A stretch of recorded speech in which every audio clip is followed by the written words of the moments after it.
सभी विद्यार्थियों को जय श्री नारायण, जय श्री कृष्णा, राधे राधे। आप सभी विद्यार्थियों का आज की इस दिव्य और भव्य क्लास में स्वागत, वंदन और अभिनंदन है। दोस्तों, मैं माफ़ी चाहना चाहूँगा आप सभी विद्यार्थियों से, क्योंकि 4 दिन से आपकी क्लासें बंद थी, मैं क्लासें डाल नहीं पाया। इसके पीछे बहुत बड़ी वजह थी, आपका हित ही था बच्चों। आपका हित इसलिए था क्योंकि 4 दिन तक मैंने इकोनॉमिक्स के, अर्थशास्त्र के महत्वपूर्ण नोट्स बनाए हैं, और वो नोट्स 12वीं क्लास के बोर्ड क्लासेस को मद्देनजर रखते हुए सारे इंपॉर्टेंट क्वेश्चंस लिए, ताकि मैं आप उन क्वेश्चनों को सरलतम तरीके से पढ़ते हुए, सरलतम तरीके से उन प्रश्नों को समझते हुए आप इकोनॉमिक्स के अंदर अच्छे नंबरों से पास हो पाओ। इसी धारणा और इसी सोच से, इसी विचार से मैंने अच्छे नोट्स तैयार किए।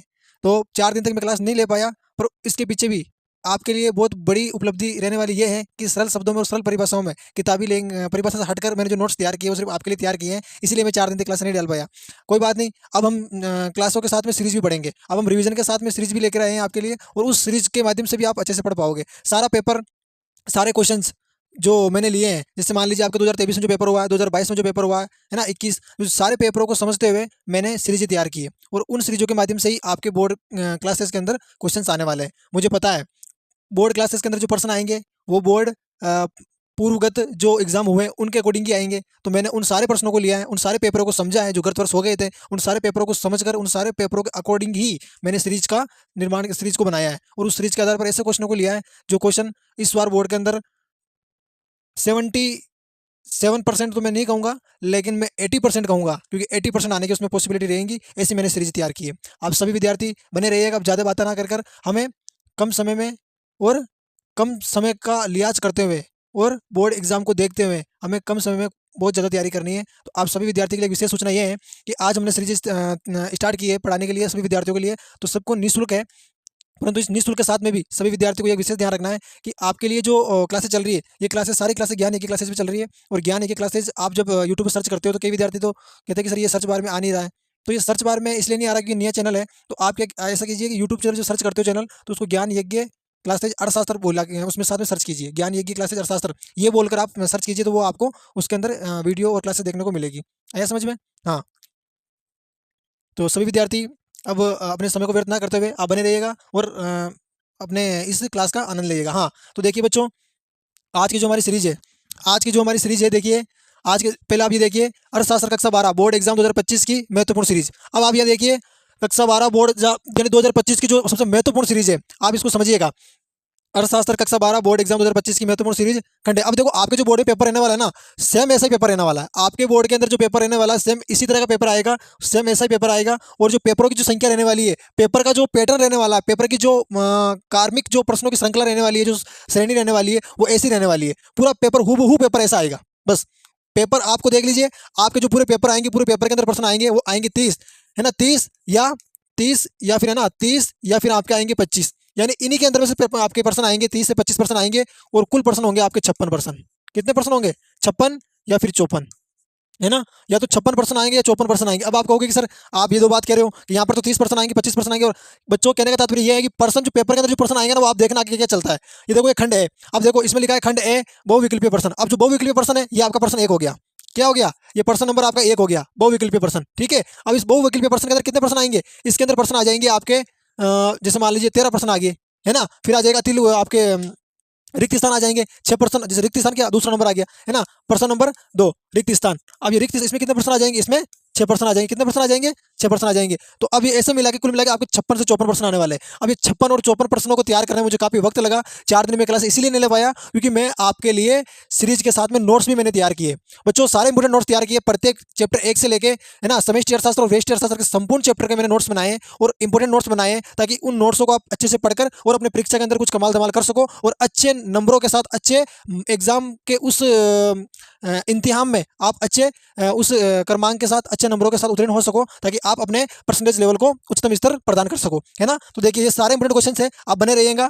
56% कैसे आएंगे, कैसे कैसे पर्सन आएंगे, कहाँ से आएंगे, इसका हमें ज्ञान नहीं है, लेकिन ज्ञान ये कि क्लासेज में ये इन सारे प्रश्नों का उत्तर मिलेगा। बस आप बने रहिएगा। और देखो बच्चों, मैं हवा में लाठियां नहीं मारता, है ना, झूठ बोलना, बच्चों को कंफ्यूज करना, ये नहीं। आप इस वीडियो को, आप क्लासेस को देखिए, क्लासेस में प्रश्नों का लेवल देखिए, और प्रश्नों को किस तरीके से उसकी डेफिनेशन सर समझा रहे हैं, किस तरीके से उस परिभाषा को हम समझ रहे हैं कि क्या वो परिभाषा जो है वो किताबी शब्दावली से अलग है, क्या वो जो परिभाषा है वो परिभाषा किस रटन से अलग है। तो आप क्लासेस को, उस क्लास का विश्लेषण करके, क्लास को समझ के ही क्लास का आप उसके परिणाम पर और उसका आकलन कीजिए। आया समझ में? हाँ, आप बस, हाँ, सारे क्वेश्चन इंपॉर्टेंट है, सारी क्लास इंपॉर्टेंट है, बस आप बने रहिएगा। 56% है ना, 56 या हो फिर कोई 55, फिर भी पढ़ते रहे आप 56। हाँ देखो, सारे मिनट क्वेश्चन अब देखिए बने रहिएगा, अब समय को व्यर्थ नहीं करेंगे, हम अपने क्लासेस पे ध्यान देंगे। हाँ तो देखिए बच्चों, आज का जो हमारा टॉपिक है, आज हमारा टॉपिक सीरीज है बच्चों, ये सबसे महत्वपूर्ण सीरीज है। देख लो, समझ, ये आप समझो कि ये बोर्ड का पेपर है ना, ये पूरा पेपर ही बोर्ड का है आपका, ये पूरा पेपर ही किसका है, ये पूरा बोर्ड है, ये पेपर ही पूरा बोर्ड का है। आया समझ में, ये बोर्ड एग्जाम का पेपर है, बोर्ड एग्जाम का पेपर है, बस आप ये समझिएगा। हाँ तो देखिए बच्चों, हाँ अब देखिए आप प्रश्न को समझने का प्रयास कीजिए। अर्थशास्त्र कक्षा 12 बोर्ड, अर्थशास्त्र कक्षा 12 बोर्ड एग्जाम 2025 की महत्वपूर्ण सीरीज खंड ए। अब आपको देखिए बच्चों, ये खंड ए जो दिख रहा है ना, ये खंड ए, इसको ध्यान रखिए, ऐसा आएगा सेम पर्सन, ऐसा ही आएगा आपके बोर्ड का पेपर जो आएगा, उसमें ऐसा लिखा होगा कि खंड ए, खंड ए, खंड ए बे, खंड से, है ना, तो खंड ए बहुविकल्पीय प्रश्न। अब देखो ये सारे बहुविकल्पीय प्रश्न है, बहुविकल्पीय जो प्रश्न होंगे आपके वो ऐसे आएंगे। हाँ देखिए, बहुविकल्पीय प्रश्न देखिए आपके, हाँ सेक्शन है ना। अब ये खंड ए का प्रश्न है, प्रश्न नंबर देखो, हाँ समष्टि अर्थशास्त्र का अध्ययन क्षेत्र है, यानी जिस, अब मैंने बच्चों आपको समझाया था कि समष्टि अर्थशास्त्र और व्यष्टि अर्थशास्त्र ये हमारे पहले चैप्टर का ही टॉपिक प्रश्न है, और पहले चैप्टर के प्रश्न से ही टॉपिक से ही चैप्टर से ही हमारा ये प्रश्न आया है। देखो बच्चों, समष्टि अर्थशास्त्र का अध्ययन क्षेत्र है, यानी जो समष्टि अर्थशास्त्र, पहले तो आपको ये समझना होगा समष्टि अर्थशास्त्र क्या है। तो समष्टि अर्थशास्त्र का अध्ययन है, तो बता दो कि क्या है इसमें अध्ययन। सारे बच्चे मुझे बताया, आपका रिवीजन चल रहा है तो आप बता दोगे, बताओ देखिए जल्दी से, समष्टि अर्थशास्त्र का अध्ययन क्षेत्र क्या है। क्योंकि देखो, जितना आप गहराई में जाओगे, इसकी डेफिनेशन को मैंने समझाया था, ये इसको मैंने 2 बार समझा दिया था। हाँ अब उत्तर बताओ देखिए। तो देखो जो समष्टि अर्थशास्त्र का अध्ययन क्षेत्र है, तो आपको पता है समष्टि अर्थशास्त्र में क्या होता है। समष्टि अर्थशास्त्र में औसतों का अध्ययन किया जाता है। समष्टि अर्थशास्त्र में ना राष्ट्रीय आय, राष्ट्रीय उत्पादन का मतलब एक विशेष, यानी एक व्यापक समूह का आय, एक व्यापक समूह की आय का अध्ययन किया जाता है, उसको समष्टि अर्थशास्त्र होती है ना। आ गया समझ में। हाँ तो इसका आंसर क्या होगा बताओ देखिए, तो इसका आंसर क्या होगा बताओ, जल्दी से बताओ। समष्टि अर्थशास्त्र का अध्ययन क्षेत्र है, तो वो हो जाएगा हमारा, इसका आंसर हो जाएगा हमारा, क्या हो जाएगा, इसका जो हमारा आंसर होगा वो हो जाएगा दे, क्या हो जाएगा, दे, सामान्य कीमत स्तर। सारे इंपोर्टेंट क्वेश्चन से बस आप स्क्रीनशॉट लेते रहो, अब हम तेजी से चलेंगे। ये सीरीज जो हमारी है 56 क्वेश्चनों युक्त, पूरे बोर्ड पेपर में आने वाले क्वेश्चनों के पर आधारित है ना। अब देखो ये सेकंड क्वेश्चन है, अब आप कहोगे सर ये सेकंड पर्सन नहीं है बच्चों, ये जो आपका जो अति लघुत्रात्मक पर्सन है ना, पर्सन कौन सा चल रहा है हमारा, पर्सन चल रहा है सर अति लघुत्रात्मक, कौन सा चल रहा है, पर्सन चल रहा है हमारा एक अति लघुत्रात्मक, है ना, अति जो लघुत्रात्मक चल रहा है ये। तो हमारा जो पर्सन नंबर 1 चल रहा है अति लघुत्रात्मक, अब ये इस अति लघुत्रात्मक का पर्सन ये दूसरा है, कौन सा है, दूसरा पर्सन है। देखिए, पूंजी को उसके उपयोग के बदले प्राप्त होता है, यानी जो पूंजी होती है, जैसे मान लो पूंजी, आपने पूंजी ली, आपके पास 50,000 रुपये, 50,000 रुपये आपने किसी व्यक्ति को उधार दिए, है ना, तो उधार ऐसे थोड़ी दोगे आप, उससे ब्याज भी लोगे ना, ब्याज के आधार पर उसको आप पूंजी उधार दोगे, तो पूंजी को उसके बदले में प्राप्त होता है, यानी पूंजी को उसके बदले में क्या प्राप्त होता है, तो क्या होता है, ब्याज प्राप्त होता है, क्या होता है, ब्याज प्राप्त होता है। वेरी इंपॉर्टेंट क्वेश्चन है, सारे बच्चे स्क्रीनशॉट लेते रहो, चलते रहो, है ना। ये अति लघुत्रात्मक पर्सन है बच्चों, अति लघुत्रात्मक पर्सन के पर्सन नंबर 1 के ही ये अनेक पर्सन है। हाँ अगला क्वेश्चन देखो, तीसरा पर्सन आ गया, ये तीसरा है ना, एक पहला पर्सन के तीसरा क्वेश्चन आ गया, भारत में सकल राष्ट्रीय उत्पाद का आकलन करता है, बताओ वो कौन सा विभाग है जो भारत में सकल राष्ट्रीय आय का आकलन करता है ना, उसका विश्लेषण उसका पूरा जो डिटेल्स होती है, जो ब्यौरा होता है, जिसके पास संग्रहित होता है, तो वो कौन सा विभाग है आप बताओ। हाँ क्या रिजर्व बैंक ऑफ इंडिया, अब रिजर्व बैंक ऑफ इंडिया राष्ट्रीय आय का उत्पाद नहीं, हाँ फिर नीति आयोग, केंद्रीय सांख्यिकी संगठन, या फिर वित्त आयोग, बताओ देखो कौन सा क्वेश्चन होगा बच्चों। सारे बच्चे मुझे बताएं, आपका रिवीजन चल रहा है और सारे बच्चे ने कुछ ना, सारे बच्चों ने अच्छे से अध्ययन किया है और सारे बच्चे अच्छे से और एकाग्रता से इसका जवाब दे पाएंगे, ऐसी मैं आपसे आशा है। हाँ तो इसका हमारा जो आंसर होगा बताओ क्या होगा, इसका हमारा आंसर हो जाएगा से बच्चों, केंद्रीय सांख्यिकी संगठन, है ना। सकल राष्ट्रीय उत्पाद जो होता है, उत्पाद है ना, उत्पाद, प्रोडक्ट, प्रोडक्ट का क्या होता है, प्रोडक्ट का कौन करता है, सांख्यिकी, सांख्यिकी संगठन आ गया। हाँ चलो, सांख्यिकी संगठन इसका क्या करता है, आकलन करता है। वेरी इंपॉर्टेंट क्वेश्चन, स्क्रीनशॉट लेते रहो और आगे चलते रहो बच्चों। देखो जब ये जो आपकी जो सीरीज है ना, इस सीरीज को बस आप एक, इसको एक बार पढ़ो आप और समझो, ये सारे जो क्वेश्चंस है ना इस सीरीज के अंदर, ये पिछले जो आपके जो पेपर है ना 2023 के अंदर जो पेपर आया था, 2023 पेपर के जो 2023 के अंदर जो पेपर आया था, उसी पेपर पर, उसी बोर्ड एग्जाम के पैटर्न पर आधारित ये सीरीज है। और आप इसी सीरीज के माध्यम से, चाहे भले मान लीजिए एक पल के लिए मान लीजिए कि इस सीरीज के अंदर जो क्वेश्चन आएंगे वो दोबारा रिपीट नहीं हो, परंतु मैंने उस चैप्टर के आधार पर पर्सन लिए, ऐसा नहीं कि उस चैप्टर के भी पूरे पर्सन ले लिए, उस पेपर के पूरे पर्सन ले लिए, नहीं, उस पेपर के आधार पर मैंने ये पूरी सीरीज तैयार की है, जो आपके बोर्ड एग्जाम में हूबहू ऐसी आएगी। बस आपको इसी सीरीज के माध्यम से तैयारी करनी है। आया समझ में, वेरी इंपॉर्टेंट सीरीज है, बस आप बने रहिएगा। देखिए डिजिटल भुगतान का सरल तरीका है। अब देखो बच्चों, डिजिटल डिजिटल भुगतान का सरल तरीका है। डिजिटल का मतलब आप मोबाइल से मनी ट्रांसफर करते हो, है ना, ये डिजिटल भुगतान हो गया। एटीएम द्वारा पैसा, ये डिजिटल हो गया, है ना। बैंकों द्वारा लैपटॉप का माध्यम, तो ये भी डिजिटल भुगतान हो गया। आगे समझ में। हाँ देखिए, अब डिजिटल भुगतान का सरल तरीका है। अब इसका सरल तरीका क्या है, क्या ई वॉलेट है, क्या चेक है, क्या ड्राफ्ट है, या बैंक पासबुक से, बताओ देखिए क्या होगा इसका। हाँ जल्दी से बताओ। हाँ तो इसका देखो बच्चों, इसका जो हमारा आंसर हो जाएगा वो हो जाएगा ई वैलेटस। अब ये ई वैलेटस क्या होता है, ये ई वैलेटस एक मनी ट्रांसफर, है ना। ये ई वैलेट जो होता है, ये जो ये क्या होता है, ई वैलेटस, है ना। ये जो ई वैलेटस होता है ना बच्चों आपका, ये ई वैलेटस आपको ये क्या होता है, ये ट्रांजेक्शन करने के लिए होता है, ये ट्रांजेक्शन होता है। अभी ट्रांजेक्शन क्या होता है आपको जानते हो, ट्रांजेक्शन का मतलब होता है जैसे बच्चों आप पैसे बैंक, ये क्या होता है ट्रांजेक्शन, इसके माध्यम से आप किसी भी आय को या फिर किसी भी है ना अमाउंट को, किसी एक अमाउंट को दूसरे अमाउंट में भेजने के लिए आप ई विलेटर्स के एक सरलतम एक उपकरण है जिसके माध्यम से आप इसका मतलब बिना साइबर उसके जो अपराध है, साइबर और धोखाधड़ी से बचकर आप इसके माध्यम से अपना डाटा और अपना अमाउंट सुगमता से आप उसमें सेंड कर सकते हो, ट्रांसफर कर सकते हो। आ गया समझ में? तो इस अब इसके प्रकार होते हैं, जैसे आपका ये हो गया, एक तो ओपन हो गया ना, एक आपका जो ओपन, एक वो ओपन क्लोज्ड हो गया, आया समझ में? एक ओपन ओपन वेलोसिटी हो गया, है ना, और आपके क्लोज्ड हो गया, और आपके एक सेमी क्लोज्ड हो गया। ये इसके प्रकार होते हैं। आगे समझ में? वेरी इंपॉर्टेंट क्वेश्चन है, आप बस स्क्रीनशॉट लेते रहो और आगे चलते रहो। सारे इंपॉर्टेंट क्वेश्चन से बच्चों पर आप बने रहो, है ना। हाँ, अगला क्वेश्चन देखिए, अगला क्वेश्चन है हमारे सामने। अभी अगला क्वेश्चन नहीं है बच्चों, ये पर्सन देखो गलत टाइप हुआ है, हमारे कंप्यूटर मोड ने टाइपिंग करने में गलत की है। ये हमारा क्वेश्चन होगा, चौथा क्वेश्चन होगा हमारा। हाँ, देखो बैंकों के लिए अंतिम ऋणदाता कौन होता है? अब मुझे बताओ कि बैंकों के लिए जो बैंक होती है ना, अरे बैंक, अच्छा हमें अगर हमें लोन की जरूरत होगी तो हम कहाँ से लेंगे? बैंक से लेंगे। अब मुझे बताओ बैंक को अगर लोन की जरूरत पड़ेगी तो बैंक कहाँ से लोन लाएगी? तो बैंक को यदि लोन की जरूरत पड़ेगी ना, तो बैंक को यदि लोन की जरूरत पड़ेगी तो आपको पता होगा, जैसे आपका घर है तो घर के अंदर छोटे बड़े बड़े है ना, यदि आपको पैसे चाहिए तो आप किससे मांगोगे? पापा से मांगोगे। पापा को पैसे चाहिए तो किससे मांगेंगे? बताओ।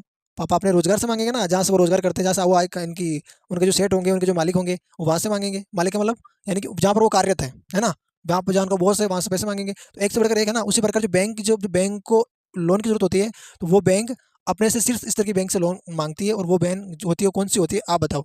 हाँ, जैसे वो जो बैंक होती है कौन होती है बताइए? क्या वो सरकार होती है, केंद्रीय बैंक होती है, ग्राहक होती है, वाणिज्य बैंक होती है? तो इसका जो हमारा आंसर हो जाएगा सरल सा है, वो केंद्रीय बैंक हो जाएगी। सबसे बड़ी जो बैंक होती है केंद्रीय बैंक होती है, जो इस मतलब रेपो दर है ना, अनेक प्रकार की जो दरें होती है उनके ऊपर ये केंद्रीय बैंक ऋण प्रदान करती है। वेरी इंपॉर्टेंट क्वेश्चन है, सारे क्वेश्चन इंपॉर्टेंट है, बस आप बने रहिएगा और पढ़ते रहिएगा, है ना। पढ़े पढ़े से कुछ ना होए, पढ़े पढ़े से कुछ ना होए, समझ कर कुछ तू शब्द, बोर्ड क्लास आने वाली कुछ कर तू जबरदस्त। हाँ देखो, अगला क्वेश्चन देखिए, प्रेरित उपभोग। प्रेरित उपभोग निर्भर करता है। अब मुझे बताओ बच्चों, ये प्रेरित उपभोग क्या होता है? प्रेरित उपभोग क्या होता है? ये प्रेरित उपभोग क्या होता है बताइए? देखिए, प्रेरित उपभोग क्या होता है? मैंने आपको अगले वाले इस पहले चैप्टर में पढ़ाया था कि प्रेरित उपभोग क्या होता है। ये जो प्रेरित उपभोग होता है ना बच्चों, ये प्रेरित उपयोग क्या करता है? ये आय में बदलाव करता है। किसमें करता है? आय में बदलाव करता है। ये किसमें करता है? आय में बदलाव करता है। ये किसमें बदलाव करता है? ये आय में बदलाव करता है। यदि इसको सूत्र के माध्यम से लिखे हम, तो हम इसको ऐसे लिख सकते हैं। यदि हम इसको सूत्र के माध्यम से लिखे तो इसमें ऐसे लिख सकते हैं ना। वाह यार, आया समझ में? हाँ, तो ये आय में बदलाव करता है, और इस बदलाव किस पर निर्भर करता है? तो ये अब किसमें बदलाव किसमें करता है? आय में बदलाव करता है, तो ये इसका आंसर हो जाएगा आय पर। आ गया समझ में? स्क्रीनशॉट लेते रहो और आगे चलते रहो। सारे इंपॉर्टेंट क्वेश्चन है बच्चों, बस आप एकाग्रता से पढ़िएगा ना, और एक विश्वास के साथ पढ़िएगा। ऐसे क्वेश्चन, ऐसी सीरीज मुझे नहीं लगता कि आपके लिए बोर्ड क्लासेस में कोई टीचर या फिर किसी माध्यम से किसी प्लेटफॉर्म से ऐसी क्लासेस मिली होगी आपको। सारे क्वेश्चन इंपॉर्टेंट है। देखिए अगला क्वेश्चन देखिए। हाँ, केंद्रीकृत केंद्रीकृत योजना जो है, केंद्रीकृत योजना बंद अर्थव्यवस्था में महत्वपूर्ण निर्णय कौन लेता है? जो केंद्रीकृत योजना होती है ना बच्चों, और ये जो बंद है ना, बंद नहीं है बच्चों, ये गलत टाइप हुआ है, ये बद्ध है, बद्ध। इसका मतलब होता है अनुसार। क्या होता है? अनुसार, योजना के अनुसार, है ना। तो केंद्रीकृत योजना के अनुसार अर्थव्यवस्था में महत्वपूर्ण निर्णय कौन करता है? बताओ। देखो बच्चों, केंद्रीकृत जो अर्थव्यवस्था होती है, अब बताओ केंद्रीकृत केंद्रीकृत का मतलब क्या होता है? केंद्रीकृत का मतलब होता है उच्च शीर्ष की संस्था, जहाँ सबसे ऊपर है ना, सबसे चरम। हाँ, तो मुझे बताओ कि ये केंद्रीकृत योजना बंद अर्थव्यवस्था में महत्वपूर्ण निर्णय कौन करता है? बताओ। सरकार। क्या वो सरकार करती है? क्या बाजार करता है? बैंक करता है? उपभोक्ता करता है? तो स्पेशली सिंपल है, सिंपल है ना, कि केंद्रीकृत योजना है। अब मुझे बताओ, सरकार, एक दो सरकार होती है, राज्य सरकार होती है, केंद्र सरकार होती है। अब केंद्र सरकार के अंदर सरकार और नीतियां बनाने का जो अनुमति होती है, किसको होती है? किसका कौन निर्णय लेता है वहाँ पर? तो वो सरकार लेती है। इस ऑफकोर्सली ये राइट है, तो हमारा सरकार होगा। क्या होगा? सरकार होगा।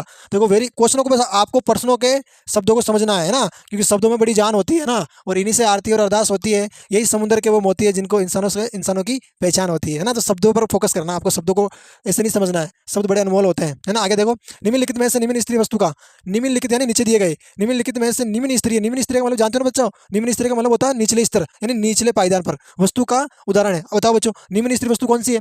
क्या वो आभूषण है? अब आभूषण कैसे होगा? आभूषण तो बहुत कीमती है, उच्च स्त्री माना जाता है हमारे यहाँ पे। तो अब देखो, आधुनिक आधुनिक आधुनिक आभूषण हो गया आपकी आधुनिक पोशाक। अब आधुनिक जो पोशाक होगी वो निम्न कैसे होगी? उसकी डिमांड ज़्यादा होगी, है ना, तो आधुनिक नहीं हो सकती। हाँ, मोटा अनाज या फिर स्मार्टफोन। अब स्मार्टफोन भी आजकल आधुनिक हो गए, तो हमारा इसका आंसर होगा मोटा अनाज। आप जानते हो ना बच्चों मोटा अनाज? अरे मोटा अनाज नहीं जानते? ज्वार, बाजरा, है ना, ये सब किस में आते हैं? ये सब मोटे अनाज में आते हैं। किस में आते हैं? मोटे अनाज के अंदर आते हैं। इसका हमारा आंसर जो हो जाएगा वो हो जाएगा से। क्या हो जाएगा? से हो जाएगा, मोटा अनाज। हाँ, अगला क्वेश्चन देखिए। प्रश्न आ जाएगी निम्न स्त्री वस्तु का उदाहरण है, तो आपको मोटा अनाज के रूप में मोटा अनाज सेलेक्ट करना है। अगला क्वेश्चन देखो बच्चों। हाँ, उत्पादन फलन को व्यक्त कर सकते हैं। अब ये प्रश्न है कि उत्पादन फलन को किस सूत्र के माध्यम से व्यक्त कर सकते हैं? मैंने समझाया था उत्पादन फलन का सूत्र है ना, इसकी परिभाषा भी दी थी मैंने। देखिए, डी बराबर नहीं, क्यू बराबर एफ कोष्टक एल डैश क्यू, है ना, क्यू बराबर एफ कोष्टक एल प्लस के, या फिर क्यू बराबर एफ कोष्टक एल माइनस के, या क्यू बराबर एफ कोष्टक एल। ये देखो ये बच्चों, ये जो चिन्ह दिख रहा है ना आपको, ये देखो ये ना, हाँ दिख रहा है ये, देखो इसमें स्पष्ट नहीं दिख रहा होगा, हाँ ये आपका इसमें भाग दे रखा है, आगे समझ में। हाँ देखिए, अब देखिए बच्चों, इसका हमारा तो कौन सा आंसर होगा बताओ। देखिए क्या हमारा आंसर ए होगा, क्या बे होगा, या सी होगा, या दे होगा, है ना। क्या वो प्लस होगा, क्या माइनस होगा, है ना, या फिर वो भाग होगा, कौन सा होगा बताओ। देखे हम्म जल्दी से बताओ। हाँ तो इसका जो हमारा आंसर होगा बच्चों, वो हो जाएगा ए। क्या हो जाएगा, ए। अरे उस दिन मैंने आपको समझाया था कि जो उत्पादन फलन होता है, वो उत्पादन फलन वस्तु और सेवाओं के आय में संतुलन का एक कारक है ना। जैसे अब देखिए आप, क्यू बराबर एफ है, अब यहाँ पर हमारा क्यू क्या हो गया, ये हमारा क्यू हो गया बच्चों। ये जो हमारा क्यू है ना, ये होगी हमारी इसकी मात्रा, उत्पादन मात्रा। क्या होगी, उत्पादन, ये उत्पादन मात्रा है, ये हमारी उत्पादन मात्रा हो गई। और ये जो एफ है ना, ये फ्रीक्वेंसी, हाँ ये एफ को मतलब आप इसको आप ये नाम दे सकते हो, जैसे क्यू बराबर एफ, ये होगी फ्रीक्वेंसी, है ना। वैसे इसको विज्ञान में फ्रीक्वेंसी बोलते हैं, पर अर्थशास्त्र में इसका बहुत कम रोल रहता है। चलो इसको फ्रीक्वेंसी बोलते थे हम, है ना। फिर देखो अभी एल जो है ना, ये एल का मतलब हो गया आपका श्रम, इंग्लिश में बोले इसको लेबर बोलते हैं ना, लेबर, लेबर हो गया। और ये हो गया आपके के का मतलब क्या हो गया, के का मतलब हो गया कैपिटल हो गया आपके ना, आ गया समझ में, कैपिटल। जैसे कैपिटल लिखते हैं ऐसे हैं इसको, पर इसको इकोनॉमिक्स में से हम इस के का उपयोग करते हैं। कैपिटल में से पूंजी हो गया, क्या हो गया, पूंजी।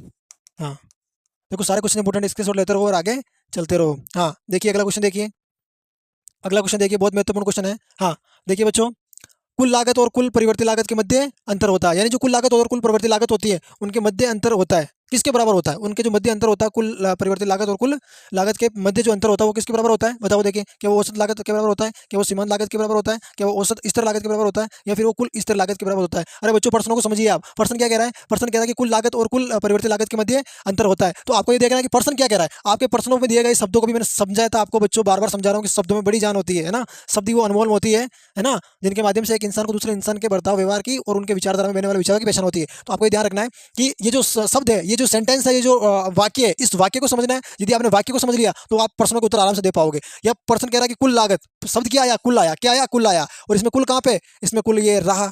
अगर ऐसे समझो गणित की तरह, तो भी कुल ये रहा। ये पूछा है कुल लागत और कुल परिवर्तित लागत के मध्य अंतर होता है, तो कुल स्थिर लागत के बराबर होता है। किसके बराबर होता है, कुल स्थिर लागत के बराबर। हमारा आंसर क्या हो जाएगा, हमारा आंसर हो जाएगा दे, कुल स्थिर लागत। चलो अगला क्वेश्चन स्क्रीनशॉट लेते रहो और साथ में पढ़ते रहो और चलते रहो, है ना। कम समय में अब ज्यादा तैयारी करनी है हमें। आने वाले 10 दिनों में, आने वाले 10 से 15 दिनों के अंदर हमें पूरी अर्थशास्त्र का एक बार रिवीजन करना है। रिवीजन से स्टार्ट भी है, और रिवीजन करते हुए हम कम से कम बच्चों इस ज्ञान एक क्लासेस के माध्यम से हम 5 सीरीजों का अध्ययन करेंगे, 5 सीरीजों को समझेंगे, और 5 सीरीजों के माध्यम से हम अपनी तैयारी को मजबूत और धावा करेंगे, ताकि हम हमारे आने वाले आगामी बोर्ड एग्जाम में 2025 के इस बोर्ड एग्जाम के अंदर हम ज्ञान एक क्लासेस के माध्यम से कुछ धमाल, कुछ कमाल, और परीक्षा में आने वाले उन प्रश्नों के अंदर कुछ विशेष कर सके। आया समझ में। हाँ तो देखिए अब अगला क्वेश्चन देखिए बच्चों, दीर्घकालीन औसत लागत वक्र को दीर्घकालीन सीमांत लागत वक्र सदैव काटता है। यानी अब बच्चों बच्चों जो दीर्घकालीन औसत लागत वक्र है, उसको दीर्घकालीन सीमांत लागत वक्र काटता है। यानी वो किस जगह पर काटता है, क्या वो उच्चतम बिंदु पर काटता है, क्या वो निम्नतम बिंदु पर काटता है, क्या उच्चतम बिंदु नीचे से नीचे काटता है, क्या वो मध्य बिंदु से ऊपर काटता है। बताओ इसका आंसर क्या होगा बच्चों। आप सभी बच्चे इंटेलिजेंट है, आप सभी बच्चे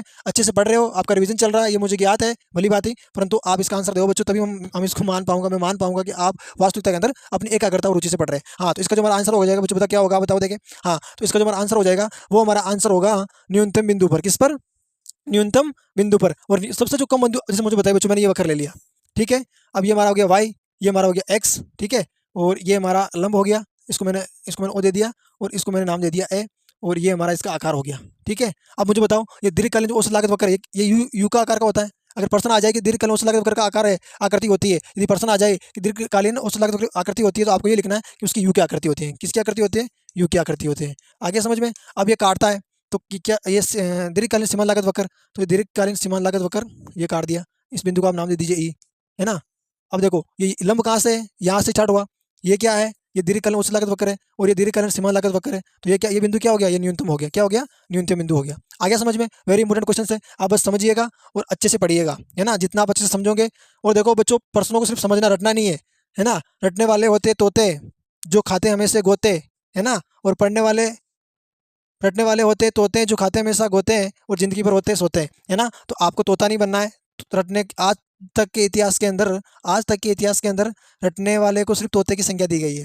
तो आप तो बुद्धिमान हो, विद्वान हो, और आने वाले हमारे भारतवर्ष के वो एक नव सितारे हो, जो आप अपनी प्रतिभा से, अपने कौशल से भारतवर्ष के पुरुषार्थ को और भारतवर्ष की एक नई पहचान और उड़ान देने में अपनी भूमिका निभाओगे तो आप किसी से कम नहीं हो, मुझे विश्वास है। इसीलिए मैंने आपके लिए सरल परिभाषा इसीलिए लाया हूँ ताकि आपको एक ऐसे बच्चे हो, ऐसे महापुरुष बनोगे आगे जाके जो वाकई हमें और आने वाले बच्चों पर, आपको और आपके द्वारा किए गए कर्मों पर उनको एक नई सीख मिलेगी, एक नई प्रेरणा मिलेगी। इसीलिए मैं चाहता हूँ कि जितना सरल हो सके उतने सरल तरीके से आप समझें, है ना। हाँ देखिए, अगला क्वेश्चन देखिए, कौन से बाजार में फर्म सामूहिक लाभों के लिए कार्टेल, अब देखो जी, हाँ कार्टेल बना लेती है। यानी कौन से बाजार में फर्म सामूहिक लाभों के लिए कार्टेल, ये जो कार्टेल है ना, क्या है कार्टेल, कार्टेल बना लेती है। और ये कार्टेल क्या होता है बच्चों, ये कार्टेल होता है एक समूह होता है। क्या होता है, समूह होता है। जैसे मान लीजिए किसी कंपनियों का समूह हो सकता है ना, कंपनियों का समूह हो सकता है, संस्थाओं का समूह हो सकता है ना, वो संस्थाओं का समूह हो सकता है। किसका समूह हो सकता है, जो संस्था होती है उन संस्थाओं का समूह हो सकता है। वो व्यक्तियों का समूह हो सकता है ना। ये जो कार्टेल होता है ना बच्चों, ये व्यक्तियों का समूह हो सकता है ना। व्यापारियों का समूह हो सकता है, ये व्यापारियों का समूह हो सकता है। तो ये कार्टेल जो है ये इनका समूह हो सकता है। और फिर ये क्या करते हैं आपको पता है, ये कम समय, अब देखो बच्चों, फिर ये अब ये बना लेती है। यानी जो कार्टेल का मतलब होता है ये समूह बना लेते हैं। यानी ऐसा कौन सा बाजार है जिसमें सामूहिक लाभों के लिए, यानी एक वो कौन सा बाजार है जिसमें एक निजी लाभ के लिए नहीं, सामूहिक यानी सभी के, सार्वजनिक यानी सभी के लाभ के लिए एक समूह बना लेती है। वो कौन सा, वो समय अवधि है, आपको ये बताना है। क्या वो एकाधिकार है, क्या वो पूर्ण प्रतियोगिता है, क्या वो द्वैधाधिकार है, क्या वो अल्पाधिकार है। तो आपको ध्यान रखना बच्चों, जो ऐसा जो अधिकार होता है जहाँ पर सामूहिक की बात हो वहाँ पर थोड़ा बहुत अधिकार होता है। क्या होता है, थोड़ा बहुत का मतलब अल्पाधिकार होता है। इसका हमारा आंसर हो जाएगा दे अल्पाधिकार। वेरी इंपॉर्टेंट क्वेश्चन है, स्क्रीनशॉट लेते रहो सब बच्चे और आगे चलते रहो। ऐसा कंटेंट और ऐसी जबरदस्त क्लास आपके लिए मुझे नहीं लगता कि आज दिन तक इन 2025 में आने वाले बोर्ड क्लासेस के अंदर कोई लाया होगा। देखो वेरी इंपॉर्टेंट क्वेश्चन है। देखो बच्चों, आपके जो रिक्त स्थान वाले पर्सन आएंगे ना, रिक्त स्थान के वाले पर्सन आपके बोर्ड पेपर के अंदर 6 नंबर के 6 पर्सन आएंगे और उन्हीं 6 पर्सन रिक्त जो क्वेश्चन आएंगे उन्हीं 6 नंबर के क्वेश्चन को आप रिक्त स्थान दिए रखे होंगे आपके सामने और उनको आपको फिल करना होगा, है ना। जैसे मान लो पूरा सेंटेंस में से कुछ पंक्तियां जो होगी उसमें गायब होंगी, आपको उस पूरे आधे मतलब अपूर्ण सेंटेंस को पूर्ण करना है। आया समझ में। हाँ देखिए बच्चों, अगला क्वेश्चन देखिए। अब ऐसा ही पर्सन आएगा बोर्ड के अंदर, सेम सेम ऐसा लिखा होगा, हूबहू ऐसा लिखा होगा कि रिक्त स्थानों की पूर्ति कीजिए, फिलिंग इन द ब्लैंक्स, यानी दिए गए खाली स्थान के अंदर आप हाँ अपना कोष्टक भरिए, है ना। दिए गए खाली स्थान को पूरा कीजिए। देखिए बच्चों, रिक्त फिलिंग ऑन द ब्लैंक्स, अब भरना रिक्त स्थानों की पूर्ति कीजिए। अब देखिए पर्सन हमारा 2 आया, है ना। अब हमने उसमें कितने पर्सन पढ़ लिए, 15% पढ़ लिए पहले नंबर 1, यानी कि जो पर्सन आएगा एक, वो विकल्प प्रश्नों को हल कीजिए, उसमें आपके 15 पर्सन आएंगे, 15 को आपको हल करना पड़ेगा। अब देखिए, और फिर उसके बाद दूसरा पर्सन आएंगे, आपके रिक्त स्थानों की पूर्ति कीजिए। अब इस दूसरे पर्सन के अंदर कितने पर्सन होंगे, 1 2 3 4 और ये हमारे 6 पर्सन आपको फिल करने होंगे। आया समझ में। तो ऐसा पेपर आएगा पूरा आपका। अब देखिए, एडम स्मिथ की प्रसिद्ध पुस्तक वेल्थ ऑफ नेशंस खाली स्थान वर्ष में प्रकाशित हुई, है ना। एडम स्मिथ की जो पुस्तक है वेल्थ ऑफ, है ना, वेल्थ ऑफ नेशंस, इसकी ये कब प्रकाशित हुई बताओ। देखिए सारे बच्चे बताओ। तो ध्यान रखना बच्चों, ये जो हमारी पुस्तक है ये 1776 में वर्ष में प्रकाशित हुई, है ना। और ये किस पर आधारित है आपको पता है, इसी पुस्तक के कारण एडम स्मिथ को आधुनिक अर्थशास्त्र का जनक माना जाता है। अगर परीक्षा के अंदर प्रश्न आ जाए ना कि आधुनिक, है ना, आधुनिक अर्थशास्त्र के जनक, अगर परीक्षा के अंदर प्रश्न आ जाए कि आधुनिक अर्थशास्त्र के जनक कौन है ना, जनक कौन है, तो आपको उसका लिखना है बच्चों एडम स्मिथ। इसका हमारा आंसर हो जाएगा एडम स्मिथ। आगे समझ में, जिन्होंने इस पुस्तक के माध्यम से ये आंसर, इस पुस्तक के माध्यम से अपनी ये ख्याति पाई थी, है ना बच्चों। हाँ अगला क्वेश्चन देखिए, सकल निवेश से खाली स्थान घटाने पर निवल निवेश प्राप्त होता है। अब मुझे बताओ सकल निवेश से क्या घटाने पर हमें निवल निवेश प्राप्त होता है। पहले तो आप ये समझो कि सकल निवेश होता क्या है, मुझे बताओ। जब आपने जैसे मान लीजिए हमने कोई घर बना रहे हैं, तो घर बनाने के लिए क्या करना पड़ेगा, घर बनाने के लिए हमें घर में लगने वाले पत्थर, ईंटें, है ना, और उसके अंदर जैसे मान लीजिए सीमेंट, अब हमें खरीदनी पड़ेगी ना, तो वो हमारा क्या हो गया, सकल निवेश, यानी प्रारंभिक जो हम उस पर खर्च कर रहे हैं वो हमारा सकल निवेश हो गया। अब सकल निवेश हो गया। अब ये देखो, ये कह रहा है कि नवल निवेश, है ना, नवल निवेश। अब नवल निवेश का प्राप्त होगा, तो बच्चों आप मुझे बताओ सकल निवेश से क्या घटा दें, तो सकल निवेश हम मूल्यह्रास घटा दें। क्या घटा दें, मूल्यह्रास। क्या घटा दें, मूल्यह्रास। हाँ, तो हमारा सकल निवेश से पूंजी मूल्य ह्रास घटाने पर निवेश निवेश प्राप्त होता है। वेरी इंपॉर्टेंट क्वेश्चन है। अगला देखिए, सड़कें तथा सरकारी प्रशासन। देखो वेरी इंपॉर्टेंट, देखो मुझे बहुत इंपॉर्टेंट क्वेश्चन है ये। देखो, प्रत्याशित समस्त मांग, है ना, प्रत्याशित समस्त मांग कुल प्रत्याशित उपभोग व्यय और का योग, यानी कहने का तात्पर्य ये है बच्चों कि प्रत्याशित समस्त मांग कुल प्रत्याशित उपभोग व्यय और खाली स्थान का योग होती है। बताओ देखिए, ये जो प्रत्याशित समस्त मांग है ना बच्चों, समस्त का मतलब ये इस शब्द को देखिए, समस्त मांग, प्रत्याशित समस्त मांग कुल प्रत्याशित उपभोग व्यय यानी खर्च, है ना, ये किसका योग है। कुल मिला के प्रश्न पूछ रहा है कि ये जो प्रत्याशित समस्त मांग है ना, ये किन किन का योग होती है। ये जो प्रत्याशित समस्त मांग है ये किन किन का योग होती है वो आपको बताना है। हाँ, हमें यही पूछ रहा है। तो जो कुल प्रत्याशित उपयोग व्यय और प्रत्याशित निवेश, प्रत्याशित निवेश, प्रत्याशित निवेश का योग होती है बच्चों। किसका योग होती है? प्रत्याशित निवेश का योग होती है। अगर परीक्षा के अंदर प्रश्न आ जाएगी प्रत्याशित समस्त मांग जो है, प्रत्याशित समस्त मांग किस किस का योग होती है, तो आपको यह ध्यान रखना है कि जो प्रत्याशित समस्त मांग होती है वो प्रत्याशित समस्त मांग, प्रत्याशित व्यय और प्रत्याशित निवेश का योग होती है। ये आपको इसका उत्तर देना है। हाँ, अगला क्वेश्चन देखिए, देखो वेरी इंपॉर्टेंट क्वेश्चन है। सड़कें तथा सरकारी प्रशासन, सड़कें तथा सरकारी प्रशासन खाली स्थान वस्तु कहा जाता है। यानी जो सड़कें हैं और जो सरकारी प्रशासन है वो कौन सी वस्तु है? क्या वो निजी वस्तु है ना? क्या वो सामूहिक वस्तु है? क्या वो सार्वजनिक वस्तु है? कौन सी वस्तु है? आप मुझे बताओ। सड़क होती है, सड़क पर प्रत्येक व्यक्ति को, प्रत्येक व्यक्ति वस्तु जो होते हैं, मतलब प्रत्येक व्यक्ति मान लीजिए आप, यानी प्रत्येक प्राणी, प्रत्येक जीव को सड़कों के लिए स्वतंत्रता होती है उस पर चलने के लिए, किसी के ऊपर कोई रोक टोक बाधा नहीं होती है। तो मुझे बताओ, जहाँ पर कोई रोक टोक ना हो तो वो क्या हो गई? ऑफकोर्स वो सार्वजनिक हो गई। क्या हो गई? सार्वजनिक हो गई। तो इसका जो हमारा आंसर होगा सड़क प्रशासन, सड़कें जो है जिन्हें हम क्या कहते हैं, हाँ, तो वो हमारी होगी सार्वजनिक। क्या होगी? सार्वजनिक। तो हमारे यहाँ आ जाएगा सार्वजनिक, है ना? हाँ, तो अगर ऐसा प्रश्न आ जाए तो आपको ये करना है कि सड़कें तथा सरकारी प्रशासन जिन्हें सार्वजनिक वस्तुएं कहा जाता है, जिन्हें क्या कहा जाता है? सार्वजनिक वस्तुएं कहा जाता है। हाँ, अब आगे देखो क्वेश्चन देखिए, चाय व कॉफी जैसी वस्तुएं, हाँ, चाय व कॉफी, यानी चाय व कॉफी जैसी वस्तुएं किसका उदाहरण है? चाय व कॉफी, मुझे बताओ बच्चों, मैंने पढ़ा था अभी परीक्षा, ये जो दूसरा चैप्टर है ना तुम्हारे, जो दूसरा चैप्टर है, नहीं तीसरा चैप्टर, तीसरे चैप्टर का ये शायद 5वां क्वेश्चन है ना? आपके जो उसमें है ना, उसमें अन्य महत्वपूर्ण क्वेश्चन है, उसके अंदर आप देखना 5वां क्वेश्चन ये मिलेगा शायद आपको, 5वां ही होगा, कुछ आगे पीछे हो सकता है। तो ये पढ़ाया था मैंने आपको। देखो, चाय व कॉफी जैसी वस्तुएं, वस्तुओं का उदाहरण है। देखो बच्चों, चाय, चाय व कॉफी जैसी वस्तुएं, तो ये चाय क्या है?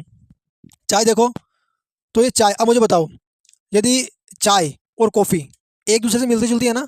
अगर मेरे जैसे मान लीजिए, अगर आप कहो कि आज चाय नहीं पियेंगे, कॉफ़ी पी लेंगे, तो चाय के स्थान पर क्या आ गई? कॉफ़ी आ गई।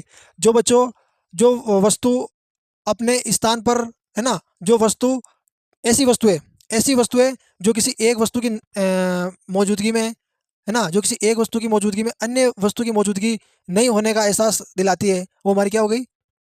स्थानापन्न वस्तु हो गई। वो क्या हो गई? स्थानापन्न वस्तु हो गई। यानी अगर चाय नहीं होगी, तो अगर यदि चाय नहीं होगी तो हम कॉफी से काम चला लेंगे, यदि कॉफी भी नहीं होगी तो हम चाय से काम चला लेंगे। यानी एक दूसरे के स्तर पर काम आ जाती है ना, ये एक दूसरे के स्तर पर हम काम चला लेते हैं। तो वो इसका हमारा जो आंसर हो जाएगा वो हो जाएगा हमारे, कौन सी वस्तु हो जाएगी ये, है ना? चाय और स्थानापन्न, कौन सी हो जाएगी?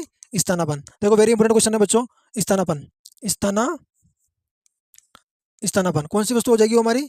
स्थानापन्न। हाँ, स्थानापन्न वस्तु हो जाएगी। अगला देखिए, सीमांत उपभोग लागत का आकार होता है, यानी जो सीमांत, हाँ देखो बच्चों, बहुत इंपॉर्टेंट क्वेश्चन है। सीमांत उपभोग लागत वक्र का आकार होता है, तो बता दो क्या होगा इसका आंसर? तो इसका हमारा आंसर होगा कि सर हमने पढ़ा था कि सीमांत उपभोग लागत का आकार जो होता है वो यू होता है। क्या होता है? यू होता है। यानी सीमांत उपभोग लागत का जो आकार होता है वो किसका, कैसा होता है? यू होता है। और यदि पूछ रहा है कि आधुनिक तरीके से क्या होता है, यदि प्रश्न आ जाएगी आधुनिक तरह से, आधुनिक रूप में कैसा होता है, आधुनिक, आधुनिक रूप में कैसा होता है, तो आधुनिक रूप में, आधुनिक रूप में ये होता है एल के आकार का। किसके आकार का? एल के आकार का होता है। आगे समझे बच्चों, अगर आधुनिक रूप में पूछ ले तो एल का आकार का, और यदि ऐसे ही पूछ ले सिंपल से तो आपको यू का आकार का बताना है। वेरी इंपॉर्टेंट क्वेश्चन है, स्क्रीनशॉट लेते रहो और आगे चलते रहो, है ना?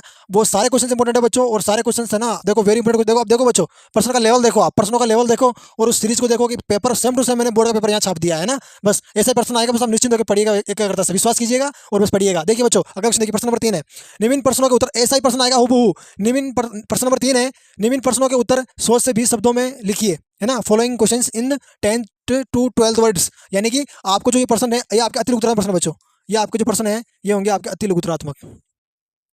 आपके जो प्रश्न है ये अति लघुतरात्मक प्रश्न है। कौन सा है?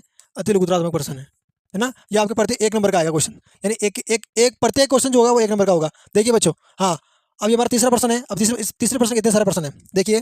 देखिए प्रश्न को समझिए आप। सबसे पहला हमारा क्वेश्चन है कि निर्यात से आप क्या समझते हैं? आप सब जानते हो निर्यात से आप क्या समझते हैं? मैंने बार बार आपको पढ़ाया था कि निर्यात किसे कहते हैं ना, निर्यात से क्या तात्पर्य है। देखिए बच्चों, अधिक मात्रा में वस्तुओं और सेवाओं को एक देश से दूसरे देश के लिए विक्रय करना निर्यात कहलाता है। यानी कि अधिक मात्रा में, यानी अधिक मात्रा में, जैसे मान लीजिए अधिक मात्रा के अंदर हमारे देश के अंदर सीमेंट का उत्पादन अधिक होता है, तो हमने 50 लाख टन जो सीमेंट है वो हमने किसी अन्य देश को बेच दिया, यानी कि उसको हमने बेच दिया, जो उसको बेच दिया तो वो हमारा क्या हो गया? निर्यात हो गया। क्या हो गया? निर्यात हो गया। स्क्रीनशॉट लेते रहो सब बच्चे और आगे चलते रहें। हाँ, वेरी इंपॉर्टेंट क्वेश्चन है बच्चों, आप बस बने रहिएगा और पढ़ते रहिएगा। देखिए अगला क्वेश्चन देखिए हमारा, हाँ, इसी का देखो, इसी का दूसरा क्वेश्चन है स्टॉक। वेरी इंपॉर्टेंट क्वेश्चन है बच्चों ये भी, है ना? देखो, स्टॉक को परिभाषित कीजिए। अगर 1 नंबर का प्रश्न आ जाए, ये सारे प्रश्न 1 नंबर के हैं आपके ना। अब 1 नंबर का प्रश्न आ सकता है कि स्टॉक को परिभाषित कीजिए। हाँ, तो स्टॉक क्या है? तो किसी निगम द्वारा संग्रहित, देखो इसकी डेफिनेशन क्या है, परिभाषा क्या है? किसी निगम द्वारा संग्रहित उत्पादों एवं परिसंपत्तियों की कुल मात्रा को स्टॉक कहते हैं, है ना? स्टॉक कहते हैं। इससे इससे इक्विटी के नाम से भी जाना जाता है। देखो बच्चों, परीक्षा के अंदर आ जाए, यदि आपके स्टॉक की जगह ये दे रखा हो, देखो परीक्षार्थी जो होता है, परीक्षार्थी को कन्फ्यूजन नहीं होना है। शिक्षक जो पेपर में जो शिक्षक पेपर बनाते हैं वो किसी भी प्रकार से पेपर को घुमा फिरा के बना सकते हैं। परीक्षा के अंदर ऐसा आ जाए कि मान लो यहाँ पर स्टॉक ना आए और मान लो यहाँ पर इक्विटी आ जाए कि इक्विटी को परिभाषित कीजिए, तो आपको समझना कि वो इक्विटी स्टॉक ही है। आगे समझ में? अब मैं इसको सरल शब्दों में समझूँ, स्टॉक का मतलब क्या होता है? जैसे मान लीजिए आपके खेत में आपने आपके खेतों में आपने 50 केजी के गेहूं की बुआई की है ना, 50 केजी रुपये उस अनाज को लेकर आपने अपनी खेती में 50 केजी की फसल को बोया है। अब 50 केजी के बदले हमारे 50 टन गेहूं हुआ है, 50 क्विंटल गेहूं हुआ है। तो 50 क्विंटल गेहूं की जो उपज हुई, जो पैदावार हुई है, वो पूरी पैदावार को हम एक ग्रुप में क्या बोलेंगे? स्टॉक बोलेंगे। क्या बोलेंगे? स्टॉक। वही हमारा स्टॉक हो जाएगा, है ना। सारे इंपॉर्टेंट क्वेश्चन स्क्रीनशॉट लो देके फिर आगे चलते हैं। हाँ देखिए, देखो बच्चों, एक से बढ़कर एक क्वेश्चन लिए है। जो पेपर आपके पिछले साल आया था बोर्ड के अंदर, उसी बोर्ड पैटर्न के अनुसार, उसी बोर्ड ब्लूप्रिंट के अनुसार हमने पूरे क्वेश्चन लिए हैं। देखो अगला क्वेश्चन देखो हमारा, बैंक दर से आपका देखो वेरी इंपॉर्टेंट क्वेश्चन है बच्चों। इसको मैं वेरी इंपॉर्टेंट क्वेश्चन इसलिए कहूंगा क्योंकि ऐसे पर्सन बोर्ड के अंदर आने में अपनी क्या रखते हैं? अपनी पूरी पॉसिबिलिटी रखते हैं ऐसे पर्सन आने के अंदर। इसलिए ये सारे महत्वपूर्ण क्वेश्चन हैं। आप इस पर्सन को देखिए, इसका लेवल देखिए। बैंक दर से क्या अभिप्राय है, यानी बैंक दर क्या होती है? देखो अब इसकी डेफिनेशन समझिए। जिस दर पर केंद्रीय बैंक व्यापारिक बैंक को, है ना, व्यापारिक बैंकों को ऋण प्रदान करती है ना, करती है, उसे बैंक दर कहा जाता है। देखो बच्चों, वेरी इंपॉर्टेंट क्वेश्चन है कि जो बैंक है ना, देखो बच्चों, केंद्रीय बैंक होती है। अब केंद्रीय बैंक क्या करती है? लोन देती है। लोन देने का कार्य जो होता है व्यापक स्तर पर केंद्रीय बैंक करती है। अब जो केंद्रीय बैंक होती है, वो केंद्रीय बैंक किसको लोन देती है? केंद्रीय बैंक अन्य बैंक को देती है। जितनी भी सारी जो इस केंद्रीय बैंक के नीचे अधीनस्थ जो बैंकें होती है, उनको लोन देती है ना। तो जो लोन देती है वो क्या कहती है? वो लोन किस में देती है? एक ब्याज पर देती है, 5%, 0.75%, है ना। तो जो प्रतिशत जो ब्याज देती है ना बच्चों, वो तो वो ब्याज क्या होगी? बैंक दर हो गई। क्या हो गई? बैंक दर हो गई। यानी एक बैंक द्वारा अन्य बैंकों को ऋण देना, वो एक बैंक द्वारा अन्य बैंकों को जिस ब्याज से ऋण दिया जाता है, वो हमारी बैंक दर हो गई। वो हमारी क्या हो गई? बैंक दर हो गई। स्क्रीनशॉट लो बच्चे, सारे बच्चे। आगे चलते हैं।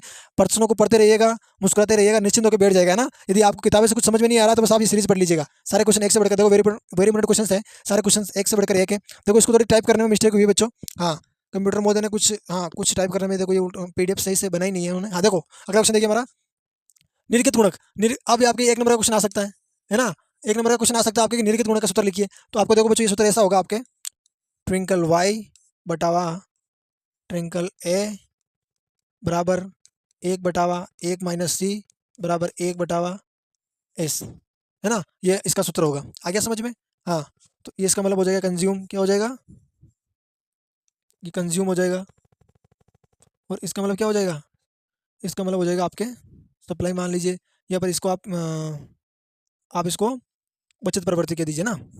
आप इसको बचत प्रवृत्ति।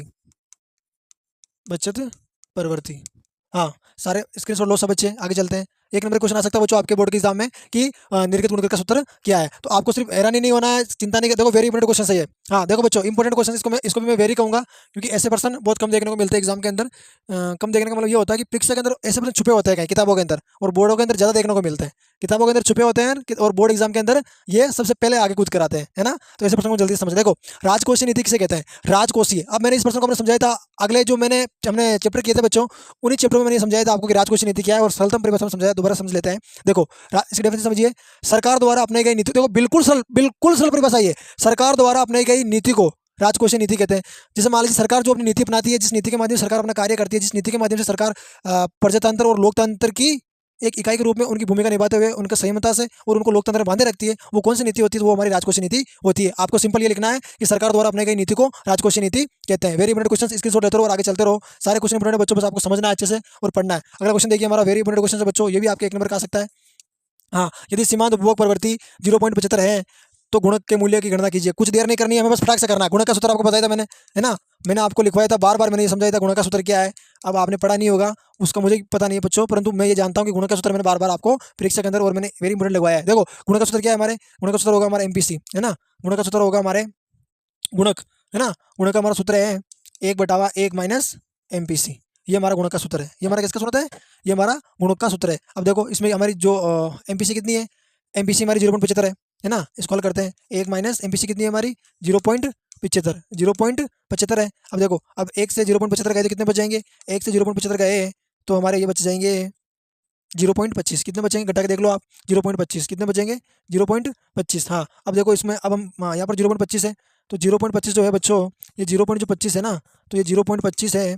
तो इस 0.25 को हम क्या करेंगे, इस 0.25 को हम क्या, अब देखो यहाँ पर 2 डिजिट यानी 2 डिजिट छोड़ के फिर पॉइंट लगाया, तो हम यहाँ पर 2 डिजिट लगा देंगे, है ना। तो हम यहाँ करेंगे 2 डिजिट लगा के फिर पॉइंट छोड़ देंगे, ये लो। ऐसे में बराबर हो गया ना अब संख्या, देखो पॉइंट के नीचे पॉइंट आ गया, 2 डिजिट छोड़ के पॉइंट, 2 डिजिट छोड़ के पॉइंट। अब देखो, अब आप पॉइंट पॉइंट को भूल जाओ, 25 का भाग दे दो, 25 चौके 100 आएगा ना। तो ये हमारा इसका, अब देखो ये हमारा क्या हो गया, ये हमारा 4 है ना। तो इसका जो हमारा आंसर आ जाएगा बच्चों, क्या आ गया, 4 आ गया, क्या आ गया, 4 आ गया। तो हमारा गुणक कितना हो गया, तो हमारा गुणक कितना हो गया, 4, और यही हमारा इसका उत्तर होगा। वेरी इंपॉर्टेंट क्वेश्चन है बच्चों, आप समझते रहिएगा, बढ़ते रहिएगा कि चलते रहिएगा। अगर आपको ये घटाना नहीं आता तो मैंने पिछली वीडियो में आपको समझाया था, उसको जाके आप देख लीजिएगा। हाँ, अगर क्वेश्चन देखिए, सब बच्चे स्क्रीनशॉट लीजिएगा और आगे चलते हैं।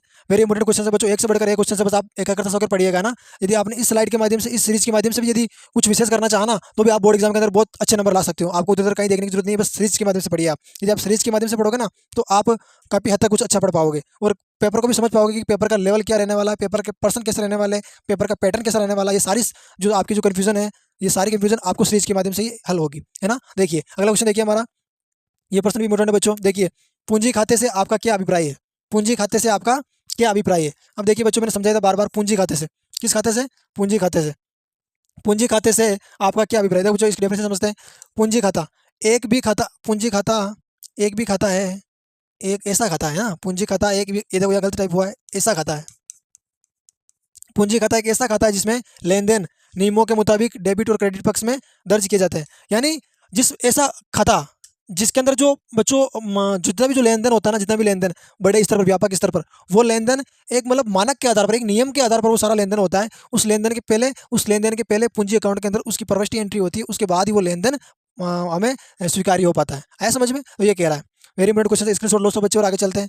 देखो ये जो परिभाषा लिया ना बच्चों, ये परिभाषा ही मैंने अपने उस किताबी लैंग्वेज को पढ़ के और फिर मैंने सरलतम तरीके से मैंने इस परिभाषा को ली है ना आपके लिए। अब ये मत समझिए किताबों से नहीं। अब देखो, इस पर्सन की डेफिनेशन कहीं मिलेगी किताब में, आपको नहीं मिलेगी। पूंजी खाता एक ऐसा खाता ना, ये जो है आपके यहाँ पर, ये ऐसा आएगा ना, ऐसा टाइप करने में गलती हो गई। देखो, यह पूंजी खाता एक ऐसा खाता है जिसमें लेन देन नियमों के मुताबिक डेबिट और क्रेडिट पक्ष में दर्ज किए जाते हैं। वो क्या होता है, आपका पूंजी खाता होता है। आगे समझ में, वेरी इंपॉर्टेंट क्वेश्चन है। सारी परिभाषा आपके सरल है, सारी परिभाषाएं मैंने किताबों को छोड़कर किताबी लैंग्वेज से अलग लिखी है, ताकि आप उनको अच्छे से और अच्छे सरल शब्दों में समझ सको और समझकर आने वाले आगामी एग्जाम में कुछ कमाल कर सको। देखो, अंदिमान, अंदिमान मानचित्र से आप क्या समझते हैं। वेरी इंपॉर्टेंट क्वेश्चन है बच्चों, अंदिमान मानचित्र से आप क्या समझते हैं। तो देखिए, जब अब इसके डेफिनेशन समझिए, जब एक रेखा चित्र में उपभोक्ता के विभिन्न, जब एक रेखा चित्र में उपभोक्ता के विभिन्न अधिमान वक्रों को दर्शाया जाता है तो इसे अधिमान वक्र कहते हैं। अब ये अधिमान वक्र क्या होता है, अब ये अधिमान वक्र कैसा दिखता है, तो आप इसको देखिए।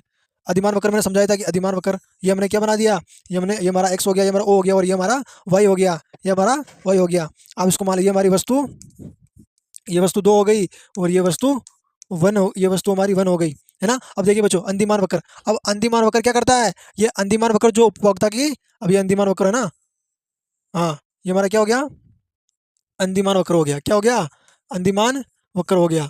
ये अंदिमान वक्र की जो आकृति होती है बच्चों, वो आकृति ऐसी होती है ना, ये आकृति ऐसी होती है। और ये क्या करता है, ये अंदिमान किसका सूचक है, ये अंदिमान जो है, ये अंदिमान उपभोक्ता का, उपभोक्ता की संतुष्टि का सूचक है। किसकी सूचक है, उपभोक्ता की संतुष्टि का सूचक है।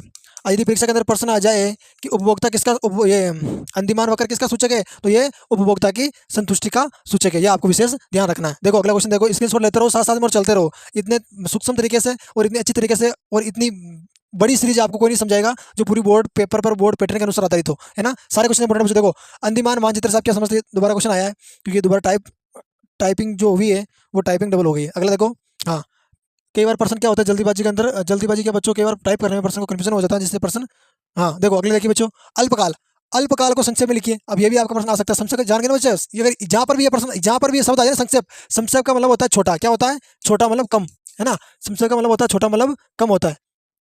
आगे समझ में, जहाँ पर भी आ जाए कि संक्षेप में लिखिए तो आपको समझ लेना कि संक्षेप का मतलब छोटा होता है ना। तो देखो इसकी परिभाषा समझिए, परिभाषा क्या है, वे अवधि, वे अवधि जिसमें उत्पादक, वे अवधि जिसमें उत्पादक केवल परिवर्ती कारकों में परिवर्तन कर सकता है, वे अल्पकाल है। अरे बच्चों, अल्पकाल का मतलब होता है, क्या होता है, अल्पकाल का मतलब होता है कम समय। अब कम समय में क्या होता है, जैसे मान लीजिए कम समय का, जैसे मान लीजिए आपको, आप खेतों में हो, खेत में गए, है ना। खेत में जाने के बाद, खेत में जाने के बाद क्या हुआ, खेत में जाने के बाद तेज बरसात आ गई, बरसात आ गई। अब आप उस बरसात से बचने के लिए क्या करोगे, बरसात से बचने के लिए, खेतों में घर तो होते नहीं है, होते परंतु बहुत कम हो, जहाँ पर खेत होते हैं और सिर्फ फसल होती है, घर खेतों से दूर होते हैं। तो आप क्या करोगे, सबसे पहले बरसात से बचने के लिए वहाँ पर किसी पेड़ को ढूंढोगे, है ना? किसी पेड़ को ढूँढोगे और उस पेड़ के सहारा लेके उस पेड़ के नीचे जाकर आप बरसात के छींटों से बचने का प्रयास करोगे, है ना? तो कम समय में, तो कहने का तात्पर्य ये है कि वो अल्पकाल हो गया। कम समय का आपने किसका सहारा लिया? पेड़ का सहारा लिया, तो वही आपका अल्पकाल हो गया, है ना? हाँ बच्चों, अगला क्वेश्चन देखिए, सारे इंपॉर्टेंट क्वेश्चंस हैं, आप बस समझिएगा, एकाग्रता से पढ़िए। देखो बच्चों, निराश नहीं होना है ना? हमें निराश होना ही नहीं है। हम इतने मजबूत बनेंगे और इतनी अच्छे से तैयारी करेंगे कि आने वाले क्वेश्चनों के अंदर हम एक प्रसन्नता और एक जोश और जुनून के साथ पेपर दे के आएँगे और परीक्षा के अंदर अच्छे और 95 से ऊपर नंबरों का हम ध्वजा और हमारा ध्वज लहरा के आएँगे। हाँ, देखिए बच्चों, अगला क्वेश्चन देखिए, सामोत्पाद वक्र का रेखाचित्र बनाइए। 1 नंबर का क्वेश्चन आ सकता है बच्चों ये आपके एग्जाम में कि सामोत्पाद वक्र का रेखाचित्र, देखो क्वेश्चन देखिए बच्चों आप, सामोत्पाद वक्र का रेखाचित्र, कितना इंपॉर्टेंट क्वेश्चन है। सामोत्पाद वक्र का रेखाचित्र बनाइए, तो आपको ध्यान रखना बच्चों, सामोत्पाद वक्र का मैंने अभी समझाया था, सेम ही होगा, हमें आपको वक्र बना देना है ना? ये हमारा एक्स, ये हमारा वाई, ये हमारा ओ हो गया। ये क्या सामोत्पाद पूछ रहा है, तो हमने उसमें क्या बनाया बच्चों? हमने उसमें क्या बनाया? सेम ही बनेगा बस। हाँ, ये हो गया हमारा सामोत्पाद। क्या हो गया बच्चों? सामोत्पाद, सामोत्पाद वक्र, ये हमारा सामोत्पाद वक्र हो गया। बस आपको याद है ना, यहाँ पर से वहाँ पर क्या था? अरे अंदिमान वक्र ऐसा ही बनेगा, लेकिन वहाँ पर, यहाँ पर जो इसकी जो वाई भुजा है, यहाँ होगा कारक, कारक 2 2 है ना, और यहाँ होगा कारक, सिर्फ ये अंतर होगा, उसमें कुछ अंतर नहीं होगा। कारक 1 और कारक 2 का अंतर होगा, बाकी हमारा ये सेम ही रहेगा। आप इसको नाम दे सकते हो ए और ये बी, है ना? तो ये देखो वेरी इंपॉर्टेंट क्वेश्चन है, आप स्क्रीनशॉट लेते रहो और चलते रहो। कन्फ्यूजन हो सकता है आपको अंदिमान वक्र और समानुपात वक्र में, लेकिन आपको कन्फ्यूजन दूर करके इन प्रश्नों को समझना है। देखो बच्चों, अगला क्वेश्चन देखिए हमारा, वेरी इंपॉर्टेंट क्वेश्चन है। अब देखो हमारा खंड बे आ गया, क्या आ गया? अब हमारा खंड ए पूरा हो गया, अब खंड बे आ गया। पेपर में ऐसा ही आएगा आपके पेपर के अंदर, खंड ए, खंड बे, खंड से, खंड दे, इन प्रश्नों को आप फिर उनमें लिखा होगा कि इन प्रश्नों को उत्तर इतने शब्दों में लिखिए। तो जैसे बोर्ड के अंदर जो पेपर आएगा ना बच्चों, वही पेपर, कैसा पेपर रहने वाला है, कैसा पेपर आएगा बोर्ड के अंदर, सेम टू सेम वही पेपर और उसी पेपर के अनुसार ही मैंने ये पूरी सीरीज बनाई है। और यदि आप इस सीरीज से आप अच्छे से तैयारी करोगे ना, तो मैं लिख के दे सकता हूँ, आप बोर्ड के अंदर अच्छे से अच्छे नंबर लाने वाले ऐसे विद्यार्थी होंगे, जो विद्यार्थी पूरी साल के अंदर कम मेहनत करके अच्छे नंबर लाने वाले विद्यार्थियों में आपकी गिनती की जाएगी, है ना? तो आपको भटकना नहीं है, सारी सीरीज इंपोर्टेंट, पूरी सीरीज इंपोर्टेंट है, पूरी सीरीज के अंतर्गत रहने वाले क्वेश्चन इंपोर्टेंट है, आप बस समझिएगा। देखिए बच्चों, अब खंड हमारा ए है, सेक्शन बी है ना, ये 2 नंबर का, अब देखो सेक्शन बी है ना, सेक्शन बी खंड है, खंड बे सेक्शन बी, नंबर कितने? ये इस खंड से हमें प्रत्येक, यानी कि सभी प्रश्न कितने नंबर के आएंगे? सारे प्रश्न 2 नंबर के आएंगे, सारे प्रश्न 2 नंबर के रहने वाले। देखिए अब अगला क्वेश्चन देखिए हमारा, निम्न, देखो प्रश्न को देखिए आप, निम्न प्रश्नों के उत्तर 30 से 40 शब्दों में लिखिए। अब बच्चों आपको इसको 30 से 40 शब्दों में लिखना है, यानी 30 से 40 जो है ना, 30 टू 40 वर्ड्स राइट टू, किस में लिखने हैं? किस में लिखने हैं आपको वो वर्ड्स? वो 30 से 40 वर्ड्स में उसमें लिखने हैं, उस वर्ड्स में लिखने हैं। आया समझ में? हाँ, देखिए देखिए बच्चों, अब हमारा प्रश्न देखिए, घरेलू उत्पाद की गणना, देखो बच्चों, देखो दिए गए मूल्य से, यानी दिए गए जो मूल्य है ना बच्चों, ये वाला, दिए गए मूल्य से बाजार कीमत पर सकल सकल घरेलू उत्पाद जीडीपी, सकल घरेलू उत्पाद की गणना कीजिए, है ना? अभी सारे जो, अब देखो यहाँ पर दे दिया करोड़ में, यानी ये सारे करोड़ में, यानी कि ये आपके हो गए 1 करोड़, 1500 करोड़, है ना, 250 करोड़, 750 करोड़। आया समझ में? तो इनमें ये कह रहा है कि हमें याद क्या करना है? हमें याद करना है बच्चों सकल घरेलू उत्पाद, है ना, जीडीपी। हमें क्या याद करना है? जीडीपी याद करनी है। हाँ, हमें जीडीपी याद करनी है। अब देखो बच्चों, हमारा ये क्या सी क्या है? सी का तात्पर्य क्या हो गया? बताओ, देखिए आप, सी का तात्पर्य क्या हो गया? अब यहाँ पर देखो हमारी जो सी हो गया ना बच्चों, ये जो हमारा सी हो गया, ये हमारा सी जो हो गया, ये हो गया हमारा कंज्यूम, क्या हो गया? कंज्यूम हो गया। अब बताओ हमारा कंज्यूम कितना हो गया? हमारा कंज्यूम हो गया 1000, क्या हो गया? 1000 करोड़ है। अब फिर हमारा क्या हो गया? अब देखो ये जो हमारा आई है, ये आई क्या हो गया? ये आई हो गया हमारा इन्वेस्ट हो गया ना बच्चों ना? हाँ, इन्वेस्ट, ये हो गया हमारा इन्वेस्ट हो गया। हाँ, इन्वेस्ट कितना हो गया हमारा? ये इन्वेस्ट हो गया हमारा 1500 करोड़, है ना? और फिर हमारा ये एक्सपोर्ट, है ना, निर्यात आया, ये हो गया हमारा निर्यात, है ना? निर्यात कितना हो गया हमारा? एक्सपोर्ट कितना हो गया हमारा? 200 250 करोड़। और ये हो गया हमारा इंपोर्ट, है ना, इंपोर्ट हो गया। आयात कितना है? ये हो गया हमारा 750। अब देखिए बच्चों, हमारा कंज्यूम 1000 करोड़ हो गया, इन्वेस्ट हमारा 1500 करोड़ हो गया, और हमारा एक्सपोर्ट जो निर्यात हो गया वो 250 करोड़ हो गया, और हमारा जो आयात है वो 750 करोड़ हो गया। तो आपको क्या क्या करना है बच्चों इसमें? देखिए, जो हमारा 100 ये 1000 करोड़ रुपये है ना, हम क्या करेंगे?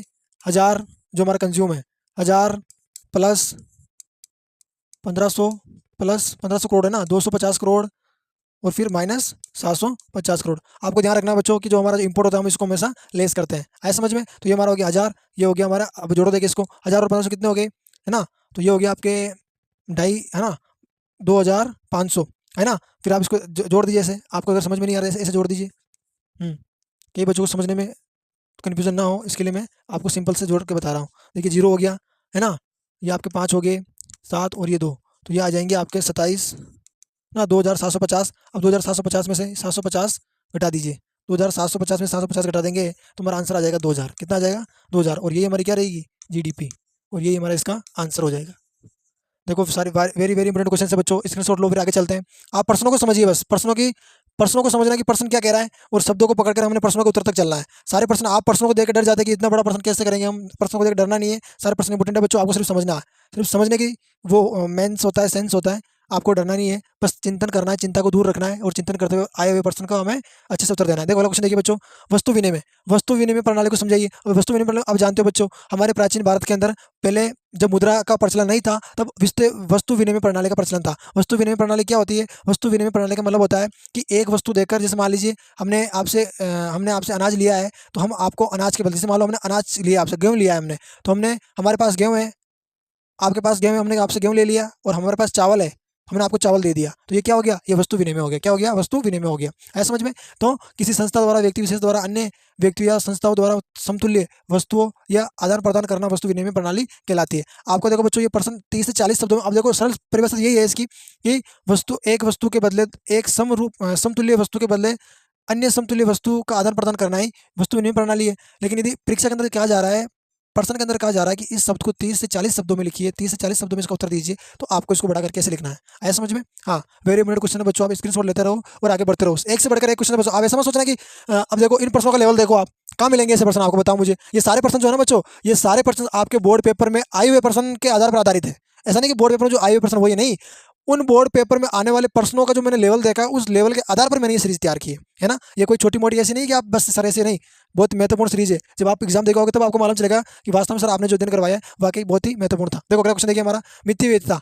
मिथ्या विविधता के विरोधाभास से आप क्या समझते हैं? ये क्वेश्चन आपका आया हो बच्चों, 2023 का जो एग्जाम था, 2023 में जो एग्जाम था ना, उसके अंदर ये क्वेश्चन आया था आपके ना, ये आया हुआ क्वेश्चन है। देखो, एक ऐसी स्थिति है जिसमें लोग, इसकी डेफिनेशन समझिए, है ना। विरोधाभास आप क्या समझते हैं? मितव्ययिता विरोधाभास से आप क्या समझते हैं? एक ऐसी स्थिति है जिसमें लोग ज़्यादा बचत करने लगते हैं, है ना, जिससे अर्थव्यवस्था की बचत में कमी आ जाती है, इससे व्यापार कम हो जाता है, जिससे अर्थव्यवस्था पर नकारात्मक असर पड़ता है। देखो बच्चों, कितने मितव्ययिता का मतलब क्या होता है? जैसे मान लीजिए आपने जैसे मान लीजिए बच्चों, जैसे मान लीजिए आपने अपने घर पर किसी प्रकार का कोई उद्योग स्टार्ट किया। जैसे मान लीजिए आपने सीमेंट प्लांट लगाया। अब सीमेंट प्लांट लगाया आपने, आप सीमेंट प्लांट का निर्माण प्लांट से आपने सब क्या किया? आपने सीमेंट का उत्पादन किया, लेकिन उस सीमेंट को आपने बेचा नहीं, और उसको आपने गोडाउन के रूप में, आप स्टॉक के रूप में धरा का धरा रख लिया। उसको आप बेचते नहीं हो, बस बनाते हो, बेचते नहीं हो, बनाते हो, बेचते नहीं हो। तो इससे क्या होगा? इससे यही होगा बच्चों कि सीमेंट की जो मांग करने वाले जो व्यापारी होंगे, उनके पास स्टॉक और उनके पास जो सामग्री, उनके पास जो सीमेंट होगी, उनकी कमी होगी और मांग में वृद्धि होगी। तो इससे क्या होगा? इससे अर्थव्यवस्था में हमारे प्रतिकूल प्रभाव पड़ेगा। तो इसीलिए जो मितव्ययिता होगी, यानी कि उसका विरोधाभास होगा, फिर उसका लोग विरोध करेंगे, ऐसा क्यों, ऐसा क्यों, है ना। तो इसी को हमारे मितव्ययिता और विरोधाभास कहते हैं। आगे समझ में? वेरी इंपॉर्टेंट क्वेश्चन है, स्क्रीनशॉट लो सब बच्चे, आगे चलते हैं। देखो ये परिभाषा जो बच्चों है ना, ये परिभाषा ऐसी नहीं कि बस नहीं, ये परिभाषा मैंने सरलतम तरीके से लिया था कि आप भी समझ सको, और समझकर बोर्ड के अंदर आप अच्छे से अपने प्रश्न के आए हुए प्रश्न का उत्तर आसानी से दे सको, है ना। देखो क्वेश्चन देखिए बच्चों, सीमांत उत्पाद की आकृति किस प्रकार की होती है? देखो वेरी इंपॉर्टेंट क्वेश्चन है, सीमांत उत्पाद की आकृति किस प्रकार की होती है? तो सीमांत उत्पाद की आकृति जो होती है वो यू के प्रकार की होती है। और यदि पूछा जाए कि आधुनिक कैसी होती है, अभी मैंने समझाया था कि आधुनिक कैसी होती है, आधुनिक आकृति कैसी होती है, आधुनिक आकृति इसकी कैसी होती है, तो आधुनिक आकृति क्या होती है? एल के आकार की होती है, एल के आकार की होती है, ये आपको ध्यान रखना है।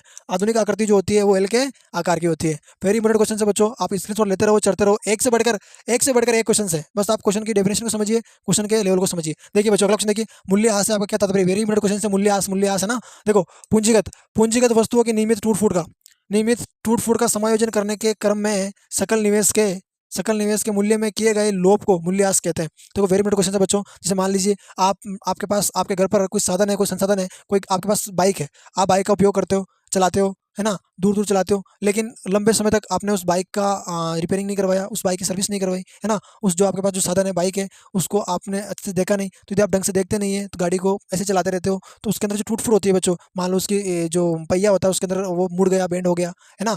उसका जो इंजन होता है वो किसी कारण से उसमें जो केरोसिन जो होता है, उसमें बच्चों देखो केरोसिन तो बंद हो गया है, केरोसिन से गाड़ी चलती नहीं है। तो उसके अंदर जो ऑयल होता है बच्चों, जो ऑयल होता है, अगर ऑयल की कमी से क्या होता है, इंजन को नुकसान होता है कि उसका इंजन डैमेज नहीं हो गया। तो जो ये सारी जो टूट फूट होती है ना बच्चों, उन टूट फूट की जो क्षतिपूर्ति होती है, उस क्षतिपूर्ति को पूर्ति करना ही ये क्या हो गया हमारा मूल्यह्रास हो गया। हाँ, वेरी इंपॉर्टेंट, स्क्रीनशॉट लो सारे बच्चे, फिर आगे चलते हैं। देखो जो सारे सारे क्वेश्चन इंपॉर्टेंट है, बस आप एकाग्रता से पढ़िएगा, है ना। इतने इंपॉर्टेंट क्वेश्चन है कि आप ये कहोगे कि नहीं सर, देखो अब देखो प्रश्नों का लेवल देखो बच्चों, आप कितने इंपॉर्टेंट क्वेश्चन है। देखो देखो ये जो क्वेश्चन है ना आपके 100% आएगा, ये मैं विश्वास से कह रहा हूँ। ये क्वेश्चन इंपॉर्टेंट है ना।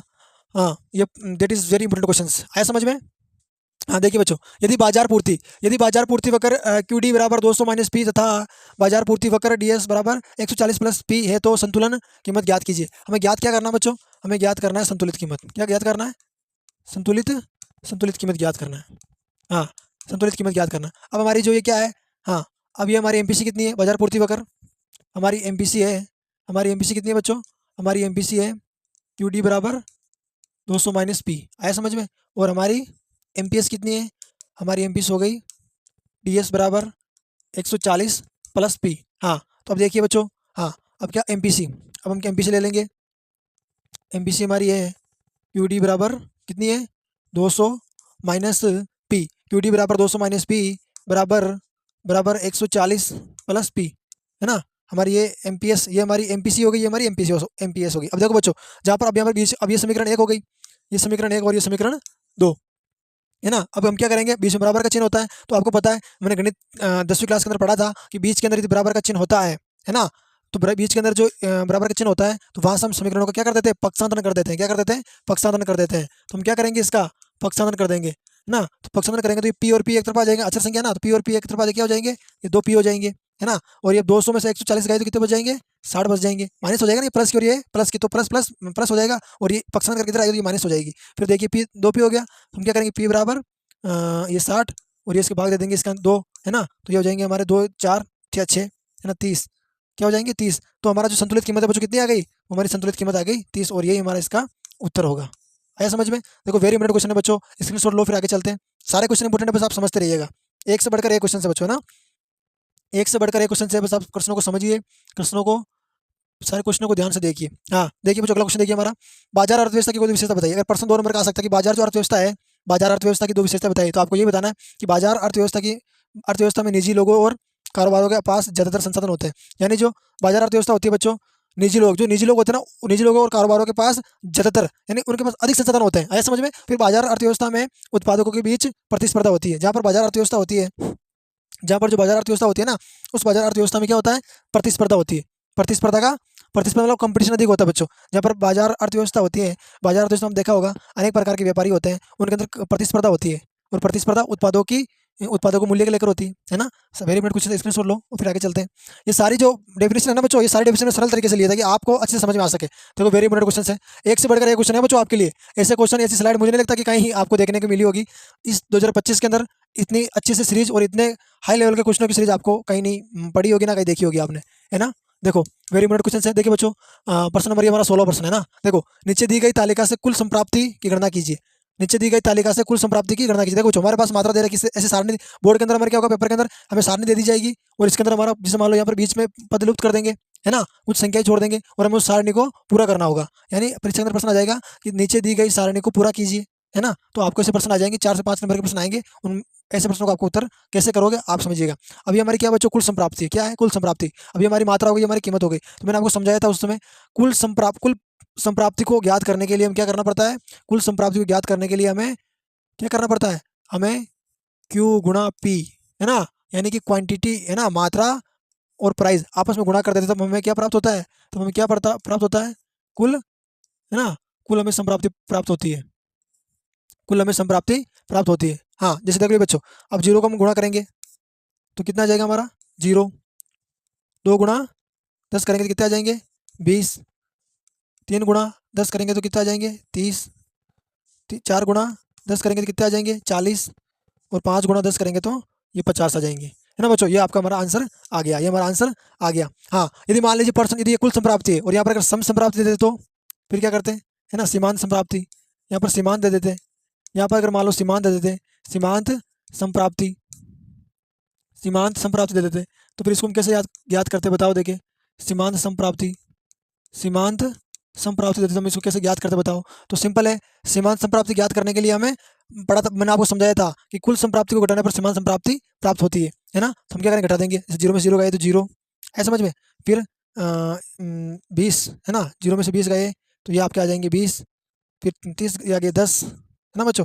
फिर ये इसमें 40 में से 30 गए तो 10, और ये 50 में से ये 10, आया समझ में। हाँ, तो ये हमारी सीमांत संप्राप्ति आ गई, आया समझ में। हाँ देखो, ऐसे क्वेश्चन होंगे बच्चे, आपको बस समझना है सारे क्वेश्चन को, है ना। वेरी इंपॉर्टेंट क्वेश्चन, स्क्रीनशॉट लो सब बच्चे, फिर आगे चलते हैं। हाँ, एक से बढ़कर एक क्वेश्चन है बच्चों आपके लिए। देखो अगला क्वेश्चन देखिए बच्चों। हाँ देखिए, पूर्ण प्रतिस्पर्धा। पूर्ण प्रतिस्पर्धा बाजार के कोई दो लक्षण बताइए। जहां पर पूर्ण यानी पूरी प्रतिस्पर्धा, पूरी प्रतिस्पर्धा यानी कि ऐसा बाजार या फिर ऐसी जगह जहां पर एक से बढ़कर एक व्यापारी हो। जहां पर एक व्यापारी से मान लीजिए, जहां पर वो कहता है, एक व्यापारी कहता है कि मैं अपनी वस्तु को 50 रुपये के अंदर विक्रय करता हूँ, बेचता हूँ, तो दूसरा व्यापारी कहता है कि मैं इसको 40 रुपये में बेचता हूँ, है ना। जहाँ पर अधिक मात्रा में प्रतिस्पर्धा होती है, वहाँ पर उसका लक्षण कैसा होता है, उसका चिन्ह क्या होता है ना, उसके जो बर्ताव कैसा होता है उसको समझते हैं। देखो, इसमें बाजार में अनेक क्रेता विक्रेता होते हैं। जहाँ पर पूर्ण प्रतिस्पर्धा होती है ना, जहाँ पर फुल कंपटीशन हो, जहाँ पर फुल कंपटीशन कब होता है, अरे कंपटीशन कब होता है, जब एक से अधिक व्यापारी हो, एक से अधिक व्यक्ति हो, एक से अधिक लोग हो, वहाँ पर क्या होता है, पूर्ण प्रतिस्पर्धा होती है, पूरी प्रतिस्पर्धा होती है ना। तो देखो, इसमें बाजार में अनेक क्रेता विक्रेता होते हैं, ऐसा समझ, पहला तो ये हो गया। इसमें बाजार में अनेक यानी खरीदने वाले और बेचने वाले भी अनेक होते हैं, तभी तो पूर्ण प्रतिस्पर्धा होती है। फिर देखो, इसमें बाजार में समान कीमत पर, बाजार में समान कीमत पर समरूप वस्तुओं का विक्रय किया जाता है। यानी एक बाजार के अंदर से मान लीजिए एक एप्पल का फ़ोन आया, तो वही एप्पल का, वो समरूप यानी उसी एप्पल का फ़ोन अन्य वस्तु पर, अन्य दुकानों शॉप पर भी होगा। यानी कि एक प्रकार की या एक आकार की भिन्न भिन्न वस्तुएं भिन्न भिन्न क्रेता और विक्रेताओं के पास उपलब्ध होती है, पाई जाती है। उसी के आधार पर वहाँ पर पूर्ण प्रतिस्पर्धा पाई जाती है ना। अगला क्वेश्चन देखिए, स्क्रीनशॉट लीजिए सब बच्चे, फिर आगे चलते हैं। सारे क्वेश्चन इंपॉर्टेंट है बच्चों, बस आपको एक एक क्वेश्चन को समझना है और आगे की ओर बढ़ना है।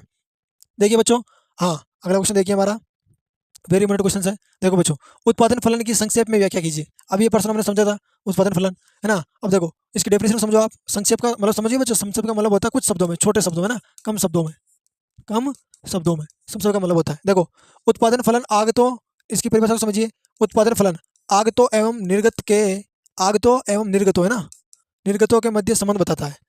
वे बस परिभाषा हो गई बच्चों आपकी।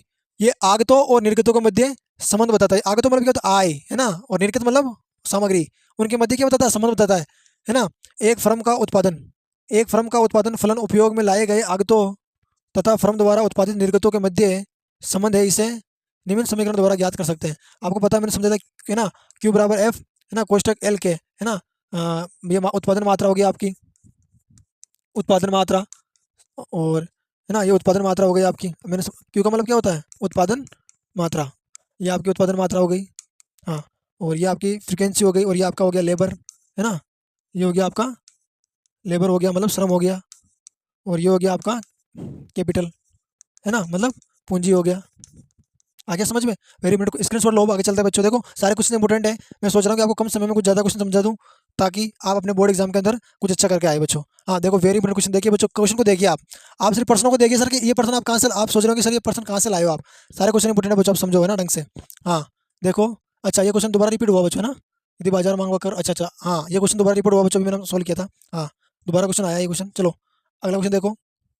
अगला क्वेश्चन देखो। हाँ हाँ, अगला क्वेश्चन देखो बच्चों, वेरी इंपॉर्टेंट क्वेश्चन है।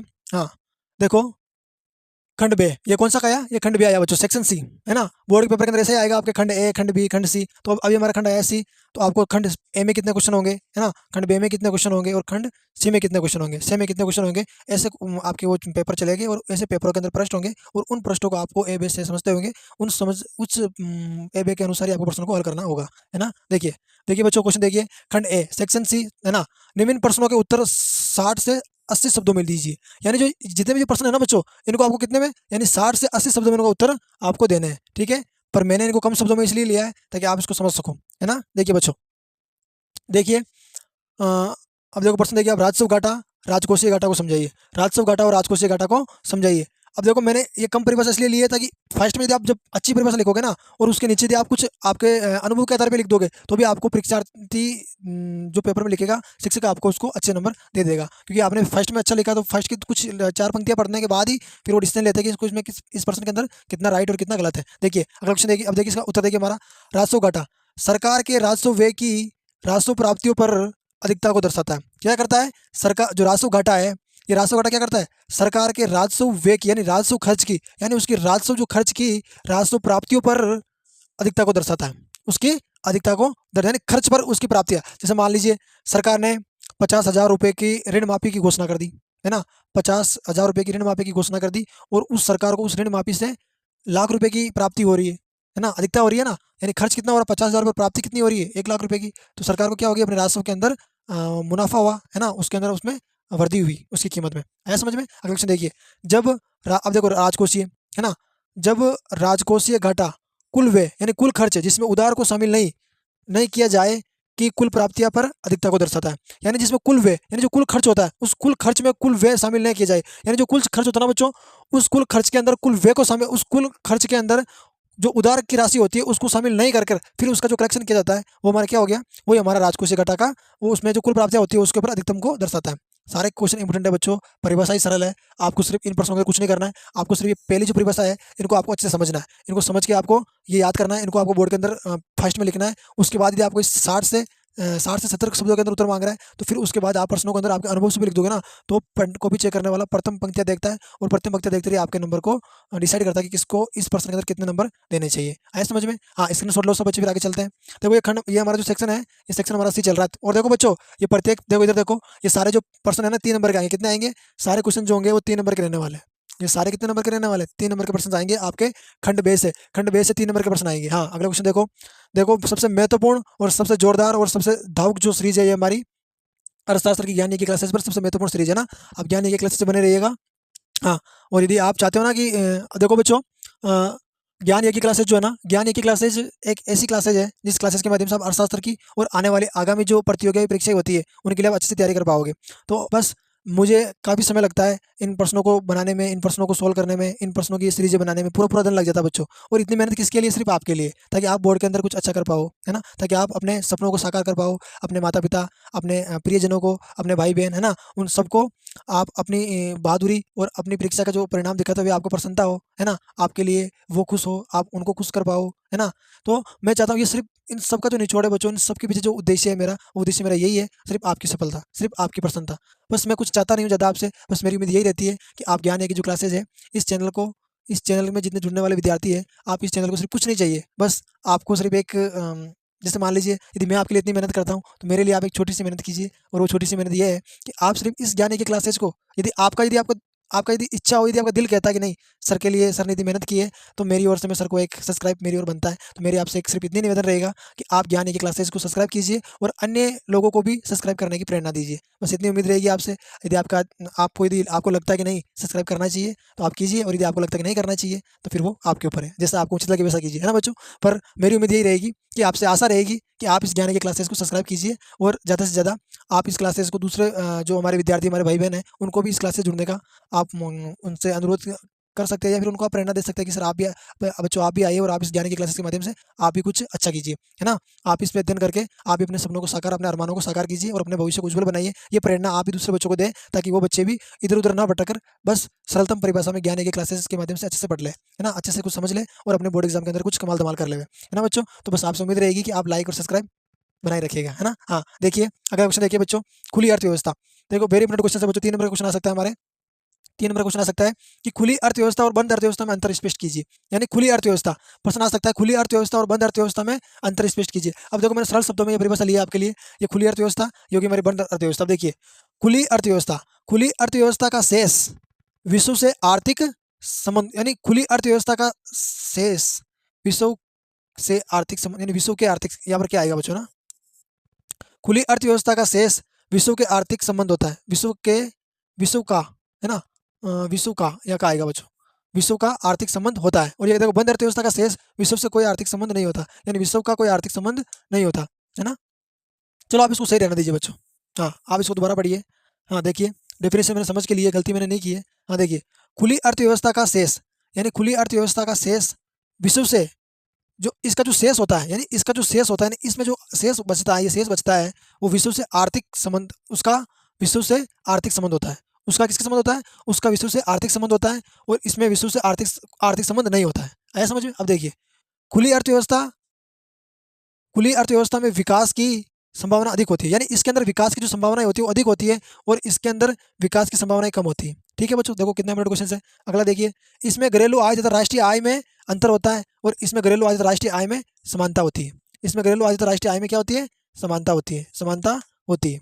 वेरी इंपॉर्टेंट क्वेश्चन है सर, बच्चे स्क्रीनशॉट लो, फिर आगे चलते हैं। हाँ, सब बच्चे स्क्रीनशॉट लो, देखिए। हाँ, वेरी इंपॉर्टेंट क्वेश्चन, सारे बच्चों है ना, इतने इंपॉर्टेंट क्वेश्चन आपको कहीं नहीं मिलेंगे। आप सोच रहे होंगे सर हम वहाँ से पढ़ेंगे, वहाँ पढ़ते हैं, इतने नहीं। आप इस स्लाइड को देखिए, जैसा पेपर आने वाला है वैसी ये स्लाइड है, जैसी ये सीरीज है ना। देखिए बच्चों, देखिए क्वेश्चन देखिए। हाँ, 1900 क्वेश्चन है, मांग की कीमत लोच। मांग की कीमत लोच का सूत्र बताते, इसको विस्तारित अर्थ समझाइए। अब मैंने समझाया था कि मांग की कीमत लोच क्या होती है, बताओ। देखिए आप सभी बुद्धिजीवी है, सभी विद्वान है ना, सभी बौद्धिकता से बता सकते हैं, है ना। हुनर और काबिलियत अपने आप में निचोड़ निचोड़ के भरी हुई है, आप बता सकते हो। बताओ देखिए, मांग का कीमत लोच का सूत्र क्या है। देखिए, मांग की कीमत लोच का सूत्र क्या है, अभी मैंने समझाया था बच्चों परीक्षा के अंदर। हाँ, तो मांग की कीमत लोच है ना, सबसे पहले हम क्या करेंगे, बोर्ड के अंदर लिखेंगे कीमत, है ना। हाँ, कीमत लोच। कीमत लोच का सूत्र क्या है बच्चों, समझाओ, बताओ देखिए आप। हम्म, तो कीमत लोच का सूत्र जो हमारा होगा, वो होगा वो होगा वस्तु की मांग में प्रतिशत परिवर्तन। क्या होगा, प्रतिशत प्रतिशत परिवर्तन। देखो मैं आधा लिख रहा हूँ, बच्चा पूरा लिख देना। मांग, हाँ चलो इसको मैं एक बार दोबारा लिख देता हूँ। हाँ, देखिए हमारा जो पर्सन होगा, वो हमारा सूत्र है कीमत लोच, है ना। कीमत लोच आ गया समझ में, कीमत लोच। हाँ, सूत्र क्या होगा, इसका सूत्र होगा बच्चों, हाँ, वस्तु की वस्तु की मांग में, है ना, वस्तु की मांग में प्रतिशत परिवर्तन। प्रतिशत, देखो इसमें आधा लिख रहा हूँ, प्रतिशत परिवर्तन। हाँ, वस्तु की मांग में प्रतिशत परिवर्तन बटावा बटावा वस्तु की वस्तु की वस्तु की कीमत में प्रतिशत परिवर्तन, है ना, प्रतिशत परिवर्तन। देखो मैं इसको आधा लिख रहा हूँ, प्रतिशत परिवर्तन। आ गया समझ में। अब यदि आपको इसको आपको इसमें कुछ छोटे छोटे वर्ड में लिखना है, इंग्लिश में लिखना है, तो आपको ऐसे लिखना है इसको। देखो आप इसको अन्य तरीके से लिख सकते हैं, यानी ईडी बराबर इसको, ये होगी कीमत लॉच हो गई हमारी, इसको आप ऐसे भी लिख सकते हो, है ना।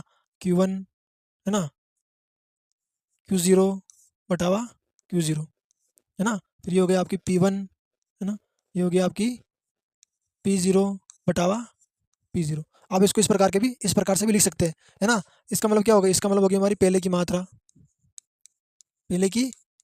मात्रा, इसका मतलब परिवर्तन के बाद की मात्रा, है ना, परिवर्तन के बाद की मात्रा, परिवर्तन के बाद की मात्रा, है ना। और ये जो है हमारी, ये हो गई हमारी पहले की पी मतलब प्राइस, है ना, कीमत, पहले की कीमत। और ये हो गई हमारी परिवर्तन के बाद की कीमत, है ना, परिवर्तन के बाद की कीमत, परिवर्तन के बाद की कीमत। आगे समझ में। हाँ, वेरी इंपॉर्टेंट क्वेश्चन है बच्चों, इसके लेते रहो, आगे चलते रहो। हाँ, हम आगे चलेंगे। देखो 3 नंबर क्वेश्चन आ सकता है बच्चों ना, ये मांग की कीमत लॉन्च, सारे क्वेश्चन इंपॉर्टेंट है। देखिए वेरी इंपॉर्टेंट क्वेश्चन बच्चों, देखो अगला क्वेश्चन देखिए। हाँ, अगला क्वेश्चन हमारे सामने 20वां क्वेश्चन है, और वो क्वेश्चन है देखो, एकाधिकार तथा अल्पाधिकार में अंतर। प्रश्न क्या है, एकाधिकार तथा अल्पाधिकार में अंतर। शब्द के अंदर ही, दिए गए प्रश्न के अंदर, दिए गए शब्दों के अंदर ही इसका आंसर छुपा हुआ है ना, इसका आंसर छुपा हुआ है। देखिए बच्चों, एकाधिकार, अब आपको इसको सिंपल में समझाऊं। एकाधिकार का मतलब होता है जिस व्यक्ति विशेष का किसी अन्य उद्योग या अन्य इकाई में अपना स्वयं तथा एकमात्र एक व्यक्ति का अधिकार हो, वो एकाधिकार होता है ना। अल्पाधिकार जिसमें कुछ मात्रा में अधिकार हो, है ना, पूरा नहीं हो, आधा हो। देखिए इसकी डेफिनेशन समझिए। हाँ, पॉइंट एक है हमारा, एकाधिकार में बाजार में केवल एक ही विक्रेता होता है। देखो समझिए बच्चों, एकाधिकार, एक का मतलब एक अधिकार, यहाँ पर सिर्फ एक विक्रेता होता है, यानी एक जो व्यापारी होता है वो सिर्फ एक होता है, बेचने वाला सिर्फ एक होता है। एक अधिकार के अंदर सिर्फ उस एक व्यापारी को अधिकार होता है बेचने का। भाई आप जैसे बेचो, सस्ती वस्तुओं का आप निर्यात कर रहे हो, सस्ती वस्तुओं का आयात कर रहे हो, आपको जैसा उचित लगे, आप अपनी इच्छा शक्ति के अनुसार ही, अपने मन मुताबिक ही, आप अपने मनसूबे से ही वस्तुओं का आयात निर्यात कर सकते हैं, वो होता है एकाधिकार। देखिए फिर एकाधिकार में नई फर्मों के प्रवेश पर प्रभावी रोक होती है, यानी एकाधिकार के अंदर कोई दूसरा नहीं आ सकता। ऐसा नहीं कि भाई तू दूसरा एंटर कर गया, नहीं, वो चाहेगा, या वो अकेला व्यक्ति चाहेगा कि मेरे मार्केट के अंदर अन्य लोग भी आए, अन्य संस्था भी आए, तो ही वो आके स्थापित होगी, स्टूडेंट होगी, वरना नहीं होगी, है ना। हाँ, तो फिर देखो, इनमें वस्तु की कीमत पर पूर्ण नियंत्रण होता है, यानी वस्तु की जो कीमत होती है उस पर पूर्ण नियंत्रण, यानी पूरा नियंत्रण होता है, पूरा कंट्रोल होता है, कि मैं चाहूँगा तो इस कीमत को बढ़ाऊंगा, मैं चाहूँगा तो इस कीमत को घटाऊंगा, यानी कि मैं ही फैसले लूंगा और मैं ही इसका निर्णायक होऊंगा, है ना। ये सारे एकाधिकार होता है। अब इसमें देखो, इसमें क्या होता है, बाजार में केवल विक्रेता होता है। इसमें देखो, इसमें विक्रेता यानी कुछ विक्रेता, इसमें केवल एक विक्रेता होता है और इसमें कुछ विक्रेता होते हैं, आया समझ में। अब देखो इसमें क्या होता है, फर्मों पर प्रवेश पर रोक होती है, और इसमें नई फर्मों के प्रवेश में कठिनाई आती है, यानी इसमें रोक होती है पर इसमें रोक तो नहीं होती, लेकिन कठिनाई आती है। फिर देखो, इसमें कीमत पर पूर्ण अधिकार होता है, और इसमें वस्तु की कीमतों पर पर्याप्त नियंत्रण होता है, यानी इसमें पूरा होता है और इस पर ए पर्याप्त होता है ना, इस पर ए पर्याप्त नियंत्रण होता है। हाँ, सारे देखो बच्चों, सारे क्वेश्चन इंपॉर्टेंट है, आप स्क्रीनशॉट लो, आगे चलते हैं। हाँ, स्क्रीनशॉट देखो सारे बच्चे, स्क्रीनशॉट लो एक साथ में। अगला क्वेश्चन देखिए, देखो बच्चों क्वेश्चन का लेवल देखिए आप, प्रश्नों का यही बोर्ड में आने वाले, मैं लिख के दे सकता हूँ, ये जो 60 मैंने आपके प्रश्न लिए हैं ना, ये सारे प्रश्न इंपॉर्टेंट है और ये प्रश्न बोर्ड में आने वाले हैं। देखो अगला क्वेश्चन देखो बच्चों, हमारे खंड, अब हमारा जो लास्ट लास्ट जो हमारा चैप्टर बचा है, वो लास्ट बोर्ड के अंदर जो चैप्टर आएगा वो आपके, वो जो लास्ट जो बेड के अंदर जो आपका जो भाग रहने वाला, जो पार्ट्स रहने वाला, वो रहने वाला खंड दे, है ना, सेक्शन डी, ये आएगा आपके लास्ट में, सेक्शन डी। अब देखिए क्वेश्चन देखिए हमारा, निम्नलिखित प्रश्नों के 100 से 150 शब्दों में दीजिए, और ये प्रश्न आपके 4 से 6 नंबर का रहने वाला है। कितने नंबर का रहने वाला है? 4 से 6 नंबर का ये क्वेश्चन रहने वाला है। देखिए बच्चों, निम्नलिखित प्रश्नों के उत्तर 100 से 150 शब्दों में दीजिए। अब देखिए, भारतीय भारतीय रिजर्व बैंक की मौद्रिक नीति के कौन कौन से उपकरण है? जो भारतीय, अब देखो ये प्रश्न आ सकता है ऐसे कि भारतीय रिजर्व बैंक की मौद्रिक नीति के कौन कौन से उपकरण है, अथवा मुद्रा से क्या तात्पर्य है, इसके 4 प्रमुख घटक समझाइए। तो मुद्रा से क्या तात्पर्य है, तो मैंने ये प्रश्न सोल्व किया है। देखो उत्तर M1, लोगों की करेंसी प्लस व्यावसायिक बैंकों की निवल मांग, यानी ये क्या है, ये मुद्रा के ये 4 प्रमुख घटक है। ये M1, M2, M3, M4, ये क्या मुद्रा के 4 घटक है ना। देखो पहला में इस जो M1 का मतलब होता है लोगों की करेंसी प्लस व्यावसायिक बैंकों के निवल मांग जमा, फिर दूसरा होता है M2 है ना, डाक बचत, ये M1 प्लस डाक बचत, फिर M3 बराबर M1 प्लस व्यावसायिक बैंकों के निवल आवधिक जमाए, और फिर M4 M3 है ना, मनी श्री, अब देखो डाक बचत एवं संस्थाओं में कुल जमाए। सारे क्वेश्चन इंपोर्टेंट है बच्चों, बस आप पढ़ते रहिएगा ना, एक से बढ़कर एक क्वेश्चन है, एक से बढ़कर एक क्वेश्चन है, इतने इंपॉर्टेंट क्वेश्चन है जहाँ पर सिर्फ आपको इंपॉर्टेंट ही मिलेंगे क्वेश्चंस, और इंपॉर्टेंट क्वेश्चंस को आप सॉल्व करते हुए परीक्षा के अंदर कुछ अच्छा करेंगे, मुझे ये विश्वास है। अब देखिए बच्चों, अब हमारा प्रश्न, निम्न तालिका को पूरा कीजिए। अब देखो आपके सामने से तालिका दे रखी होगी, आपको उसको पूरा करना है। ऐसे प्रश्नों को पूरा करने के लिए देखो ये 6 नंबर के प्रश्न आएंगे बच्चों, 6 से लेकर 4 नंबर के जो प्रश्न होंगे, सारे इंपॉर्टेंट क्वेश्चन होंगे, आपको अच्छे से पढ़ना है सिर्फ, है ना। देखिए, निम्न तालिका को पूरा कीजिए। अब आपका आय का स्तर क्या है? आय का स्तर 100, 200, ये 400। उपभोग व्यय क्या है? 100, 190, 275 और 355। अब हमें ज्ञात क्या करना है? हमें ज्ञात करना सीमांत उपभोग प्रवृत्ति, यानी MP, है ना। ये हो गई हमारी, ये हो गई हमारी MP, है ना। MCP हो गई हमारी, ये हमारी MCP हो गई, है ना। हाँ, और ये हो गई हमारी MSP, है ना। MSP, हमें MCP और MSP ज्ञात करनी है। अब देखिए बच्चों, हम ज्ञात करने के लिए क्या करेंगे? सबसे पहले हम सीमांत उपभोग प्रवृत्ति ज्ञात करने के लिए हम क्या करेंगे? हम ज्ञात करेंगे इसको, हम इसको इससे इससे विभाजित कर देंगे, तो हमारी क्या आ जाएगी? सीमांत उपभोग प्रवृत्ति आ जाएगी, और इससे विभाजित कर देंगे तो सीमांत उपभोग प्रवृत्ति हमारी आ जाएगी। तो देखो आप इसमें देखो, अब 100 से 100 को विभाजित किया तो हमें कितना आ जाएंगे? 100 को 100 से विभाजित किया, 100 को 100 से हमें क्या क्या विभाजित किया तो क्या आ जाएगा हमारा? तो आ जाएगा 0, है ना। अब 200 से विभाजित कर दो आप, भाग देके देखो, 0 से 0 कट गया, 0 से 0 कट गया। अब किसका भाग दो इसमें? अब आप इसको काट दीजिए, मैं यहाँ काट रहा हूँ, है ना। हाँ, अब इसको काट दीजिए आप, किससे काटेंगे? अब 19 से काट दीजिए, एक बार गया, है ना, एक बार गया, फिर कितने बच गए? हाँ, फिर देखिए बच्चों,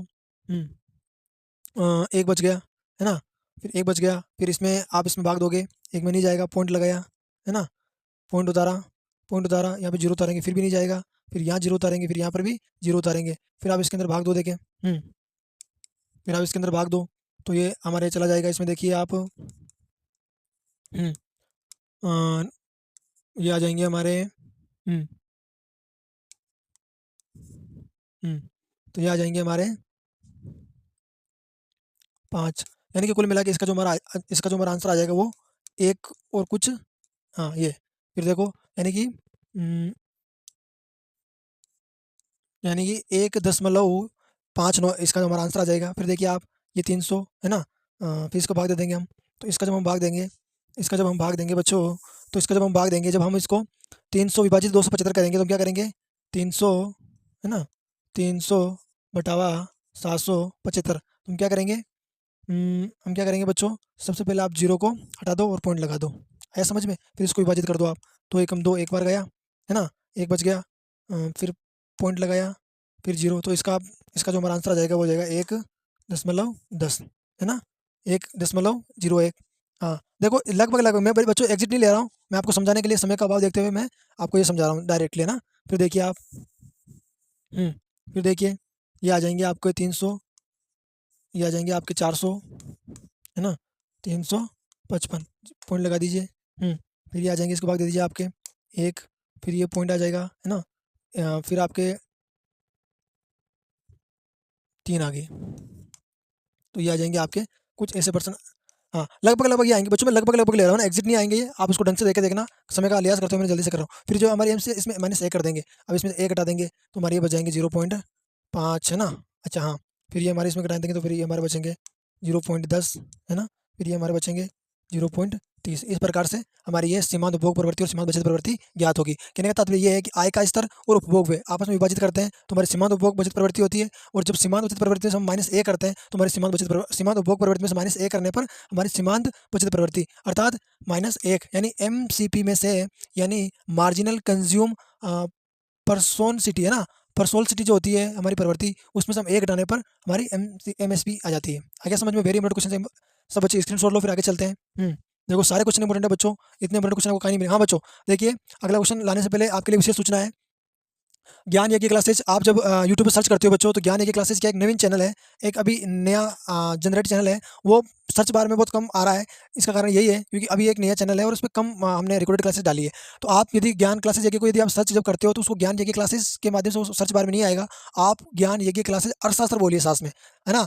ज्ञान यज्ञ क्लासेज अर्थशास्त्र बोलिए तो सबसे पहले चैनल खुल के आएगा। आप ज्ञान उसको सब्सक्राइब कीजिए और सबसे पहले उसको आप प्ले कीजिए और वीडियो को देखिए, क्वेश्चनों को समझिए, और यदि आपको उचित लगे, है ना? तो आप अपने गुरुजी को गुरु दक्षिणा के अंदर एक सब्सक्राइब दीजिए, है ना? तो देखिए बच्चों, देखिए हाँ, अभी हमारा क्वेश्चन हो गया। अगला क्वेश्चन देखिए सारे मेरे को। और दूसरी बात बच्चों, दूसरा ये है आपके लिए, मैंने 4 दिन क्लास नहीं ली थी। उन 4 दिन क्लास नहीं लेने का कारण यही था कि मैंने आपके लिए नोट्स तैयार किए थे, सारे इंपॉर्टेंट नोट्स तैयार किए थे। मैं किताबी लैंग्वेज से हटकर मैंने शानदार और इतने अच्छे नोट्स बनाए। यदि आप भी उन नोट्स के माध्यम से पढ़कर अच्छे से अपने बोर्ड क्लासेस के अंदर कुछ कमाल करना चाहते हो, तो आप ज़रूर एक बार उन नोट्स को खरीदिएगा और अपने आने वाले आगामी बोर्ड एग्जाम के अंदर कुछ अच्छा कीजिएगा। तो आपके लिए मैंने 4 दिनों की, इतने विशाल 4 दिनों के मतलब उस समय के अंदर बहुत इंपॉर्टेंट नोट्स बनाए हैं। आप चाहते हो कि सर हम भी इन नोट्स के माध्यम से अपने आने वाले आगामी एग्जाम के अंदर कुछ अच्छा करें और अपने परसेंटेज लेवल को उच्च स्तर प्रदान करें, तो आप बिल्कुल बिना चिंता किए आप नोट्स की परचेज़ के लिए आप मुझे कमेंट बॉक्स में बताइए कि सर हमें नोट्स चाहिए, है ना? नोट्स चाहिए तो मैं आपको नोट्स प्रोवाइड करवा दूँगा बच्चों, और कम दर पर। मतलब जहाँ लोग जहाँ पर अन्य जो टीचर्स होते हैं, वो नोट्स के लिए लाखों बच्चों से मतलब हज़ारों रुपए वसूल करते हैं। मैंने बच्चों ऐसा नहीं, मैंने बच्चों की गरिमा, यानी बच्चों के स्वभाव, बच्चों की स्थिति, बच्चों के हालातों को समझा है। उन्हीं बच्चों के हालात और स्थिति को समझते हुए मैंने उन बच्चों को न्यूनतम दर पर, यानी न्यूनतम कीमत पर मैंने उनको नोट्स प्रोवाइड करवाने की मैंने ये तैयार किए नोट्स, ताकि मैं उन कम प्राइस में, कम लागत पर, है ना? कम लागत पर, कम प्राइस पर बच्चों को मैं सरलतम नोट्स उपलब्ध करवा सकूँ, ताकि बच्चे उनके माध्यम से अपने भविष्य को कुछ अच्छा कर पाएँ, है ना? देखो बच्चों, तो आपके लिए जो नोट्स है बच्चों, जो नोट्स है, notes plus series, notes plus जो सीरीज़ रहने वाली है आपके, नोट्स प्लस सीरीज़ जो है बच्चों, नोट प्लस सीरीज़ और रिकॉर्डेड क्लासेज़, है ना बच्चों? जो रिकॉर्डेड क्लासेज़ है, रिकॉर्डेड नोट्स प्लस, देखो रिकॉर्डेड क्लासेस, नोट्स और प्लस सीरीज, ये आपको कितने में मिलेगी? ये सीरीज आपको 5 सीरीज होगी बच्चों, इसमें 5 सीरीज, कितनी सीरीज होगी? 5 सीरीज होगी, और सारी इंपॉर्टेंट सीरीज होगी, सारी महत्वपूर्ण जो बोर्ड पर आधारित सीरीज होगी, वो मात्र आपको 69, मात्र आपको 69 रुपीज़ के अंदर उपलब्ध कराई जाएगी।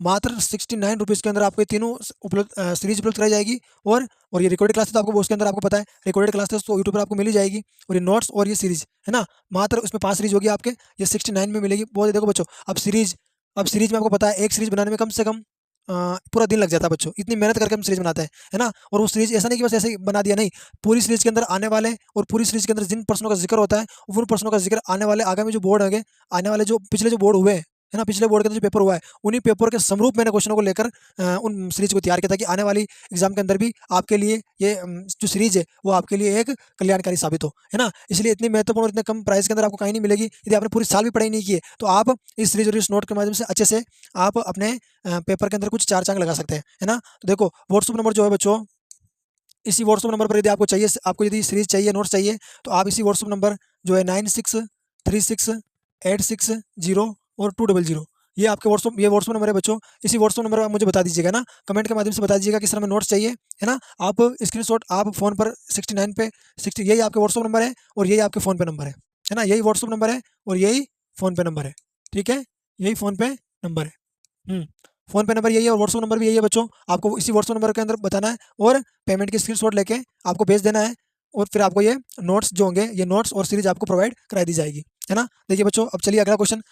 जिन-जिन बच्चों को नोट्स खरीदना है, जिन-जिन बच्चों को दिक्कत आ रही है पढ़ने के अंदर कि सर हमें दिक्कत आ रही है इकोनॉमिक्स के अंदर, तो सरल शब्दों में, सरल परिभाषा में, किताबी लैंग्वेज से हटकर अच्छे शब्दों के अंदर जो सीरीज़ और नोट्स हैं, वो बच्चों मैंने 4 दिन का जो समय लगा मुझे, उन 4 दिनों के अंदर इतनी सरलतम परिभाषा लिखी है कि आप सोच नहीं सकोगे, है ना? हाँ, देखिए अगला क्वेश्चन देखिए बच्चों, अब समय को व्यर्थ नहीं करना है, समय का अभाव देखते हुए हमें बहुत कुछ पढ़ना है। हाँ, देखिए अगला क्वेश्चन देखिए, वेरी इंपॉर्टेंट क्वेश्चन है बच्चों। देखिए कि सामान्य वस्तुएं और निम्न वस्तुओं में भेद कीजिए, अंतर कीजिए। तो अगर प्रश्न ऐसा आ जाए 4 नंबर का, तो हमें ये देखना, तो ये अगर प्रश्न आ जाए 4 नंबर का, तो हमें इसी प्रकार से उत्तर देना है। देखिए सामान्य वस्तुएं और निम्न स्थिर वस्तुएं। अब इसकी परिभाषा को समझिए बच्चों। देखिए सामान्य वस्तु की मांग आई बढ़ाने के साथ बढ़ती है। यानी सामान्य वस्तु की जो मांग होती है ना, सामान्य वस्तु है ना, सामान्य वस्तु जो भी सामान्य वस्तु क्या होती है, जिसकी कीमत कम होती है, आई बढ़ने के साथ, है ना, यानी मांग जो होती है आय के साथ बढ़ती है तथा आय घटने के साथ घटती है। यानी वो बढ़ने के साथ बढ़ती है और घटने के साथ घटती है। निम्न स्तरीय वस्तु की मांग आय बढ़ने के साथ घटती है तथा आय घटने पर मांग बढ़ती है। यानी एक दूसरे की उल्टी है ना बच्चों, एक दूसरे की अपोजिट है। सामान्य वस्तु पर मांग का नियम लागू होता है, यानी इसके ऊपर मांग का नियम लागू, किसका नियम, मांग का। सामान्य जो वस्तु होती है इसके ऊपर मांग का नियम लागू होता है, और निम्न स्तरीय वस्तु पर मांग का नियम लागू, मांग का नियम, जो मांग का नियम होता है बच्चों, वो यानी सामान्य जो स्तर होता है, सामान्य स्तर पर मांग का नियम लागू नहीं होता है। वेरी इंपॉर्टेंट क्वेश्चन है, सब बच्चे स्क्रीनशॉट लो, फिर आगे चलते हैं। देखो कितनी सरल परिभाषा बच्चों, इतनी सरल परिभाषा में आपको कहीं नहीं मिलेगा, है ना। हाँ, वेरी इंपॉर्टेंट क्वेश्चन है, आप बस पढ़ते रहिएगा और आगे बढ़ते रहिएगा।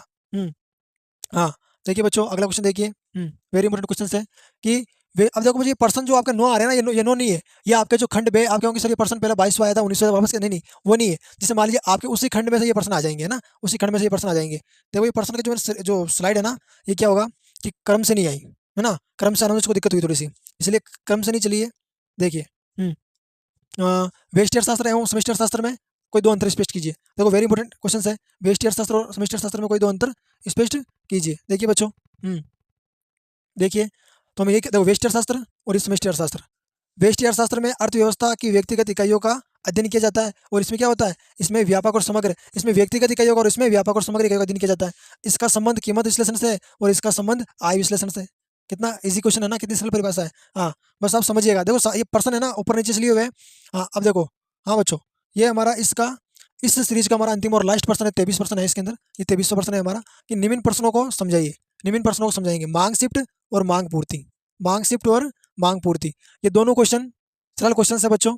परीक्षा के अंदर 4 नंबर का प्रश्न आ सकता है, 2 नंबर का ये हो सकता है और 2 नंबर का ये हो सकता है। मांग शिफ्ट और मांग पूर्ति आपको संजीव के अंदर, आपको डेस्क वर्क के अंदर, आपको किताब के अंदर, इन दोनों प्रश्न आज के लिए जो दोनों क्वेश्चन है ना बच्चा, ये दोनों क्वेश्चन जो है, ये दोनों क्वेश्चन जो है बच्चों, ये दोनों क्वेश्चन जो है, ये दोनों क्वेश्चन जो है ना बच्चों, ये दोनों क्वेश्चन ये आपके लिए है ना, ये आपका HW है, आपका होमवर्क है। और इन दोनों क्वेश्चनों को आपको किताब से ढूंढना है, और ढूंढकर आपको सरलतम परिभाषा कमेंट्स बॉक्स में आपको बताना है कि सर हमने ढूंढा और इसका आंसर ये होगा। तो बच्चों आज की इस क्लास में बस इतना ही।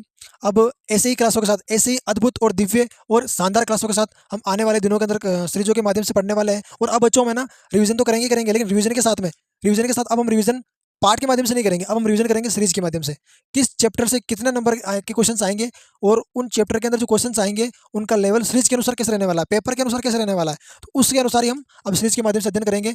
मैं कह रहा हूँ बच्चों, मैं लिख के दे सकता हूँ, यदि आप सीरीज के माध्यम से पढ़ेंगे, यदि आप सीरीज के माध्यम से पढ़ेंगे और अच्छे से पढ़ेंगे, और यदि याद बात को जो याद करते हैं ना बच्चे, याद करना ही, याद को छोड़कर यदि समझ की और अपनी बुद्धि को जागृत करोगे ना बच्चों, अपनी बुद्धि को यदि उसकी ओर आकर्षित करोगे, तो मैं लिख के दे सकता हूँ कि आप अर्थशास्त्र में एक ऐसे विद्यार्थी होंगे, एक ऐसे लड़के बच्चे होंगे, एक ऐसे स्टूडेंट होंगे जो अर्थशास्त्र के अंदर आपने कम दिनों में, कम समय में और कम एक अवधि के अंदर आपने बहुत कुछ हासिल करने में आप कामयाब होगे नंबर के दायरे के अंदर। आया समझ में। तो हम ज्ञान एक क्लासेस के माध्यम, आप सभी का ज्ञान एक क्लासेस के अंदर स्वागत है। मैं अंतिम शब्दों में आपको यही कहना चाहूँगा बच्चों कि जैसे मुझे यदि क्या इतनी मेहनत करके किताबों को पढ़ के, किताबों का अध्ययन कर करके, उन किताबों का जो सार होता है, जो रस होता है, वो रस मैं आप तक पहुँचाता हूँ। मैं इतनी मेहनत करता हूँ ताकि आप सरलतम तरीके से, आप बिल्कुल सरल से, आप बिल्कुल आसानी से आप उन परिभाषाओं को समझ पाओ। आप उन परिभाषाओं को आसानी से समझकर आने वाले आगामी आपके बोर्ड एग्जाम के अंदर आप पेपर देकर अच्छे नंबर लाओ, है ना। और जब आप नंबर लाओ तो आपके माता पिता आपकी जो सफलता पर, आपकी कामयाबी पर, उनकी होठों पर, उनके मुखमंडल पर मुस्कान आए। ऐसी मेरी कामना है, ऐसी मेरी भावना है और ऐसी मेरी विचार है। ऐसा मेरा विचार है कि आप सभी बच्चे, बस जिनको लगता है कि इनकी बहुत डिफिकल्ट परिभाषा होती है, अर्थशास्त्र के अंदर हम पास नहीं हो पाएंगे, तो ऐसे जो बच्चे भयभीत हो रखे होते हैं पढ़ाई से, अर्थशास्त्र से, तो मैं उन बच्चों के लिए कितना सरल कर पाऊँ, उन परिभाषाओं को कितना सरलतम तरीके से समझा पाऊँ, कितने आसानी से उसको समझा पाऊँ, उन परिभाषाओं को कितना सरल कर सकूँ। इसीलिए मैं काफ़ी दिन तक किताबों के अंदर लगा रहता हूँ। इतनी मेहनत करके यदि मैं आपके लिए सरल परिभाषा के अंदर ऐसे क्लासेस लाता हूँ, तो मेरी आपसे बस एक ही आशा रहती है, यदि आपको मुझसे, आप सभी विद्यार्थियों को यदि आपको मुझसे आशा रहती है कि सर आप अच्छे से क्लासेस लाओ, अच्छे से परिभाषा युक्त क्लासेस लाओ, तो मेरी भी आपसे एक आशा है बच्चों कि एक बस आपको कुछ नहीं करना है, आपके मोबाइल से सिर्फ जहाँ पर ये बटन सब्सक्राइब लिखा होता है, उस सिर्फ एक बटन को क्लिक करना है।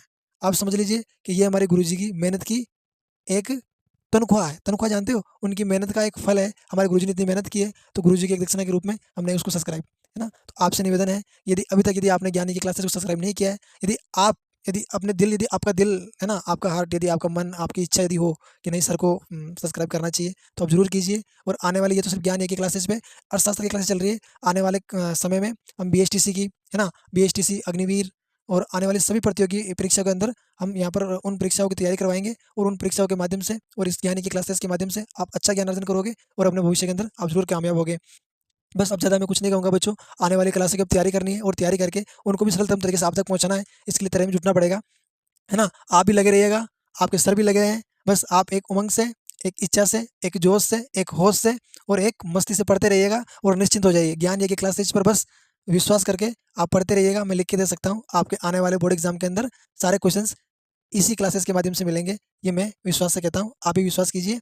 और जितना 100% नहीं हो पाएगा, लेकिन 80% इसी प्लेटफ़ॉर्म के माध्यम से, इन्हीं क्लासेस के माध्यम से पेपर आएगा, ये मुझे विश्वास है। तब तक के लिए आज की इस क्लास में आप सभी बने रहें, इसके लिए आप सभी विद्यार्थी अपने आप को गौरवान्वित महसूस कर रहे होंगे कि सर ने आज बहुत अच्छा पढ़ाया। हाँ, तो बच्चों, अब अंतिम इस दौर के अंदर आप सभी को और आपके सभी विचारधारा में बहने वाले विचारों के अंदर जो विचारधारा के अंदर जो भावनाएँ हैं, उनको मेरी ओर से राधे राधे, जय श्रीमन नारायण, जय श्री कृष्णा। मिलते हैं नेक्स्ट क्लास में, तब तक के लिए सभी को जय श्रीमन नारायण।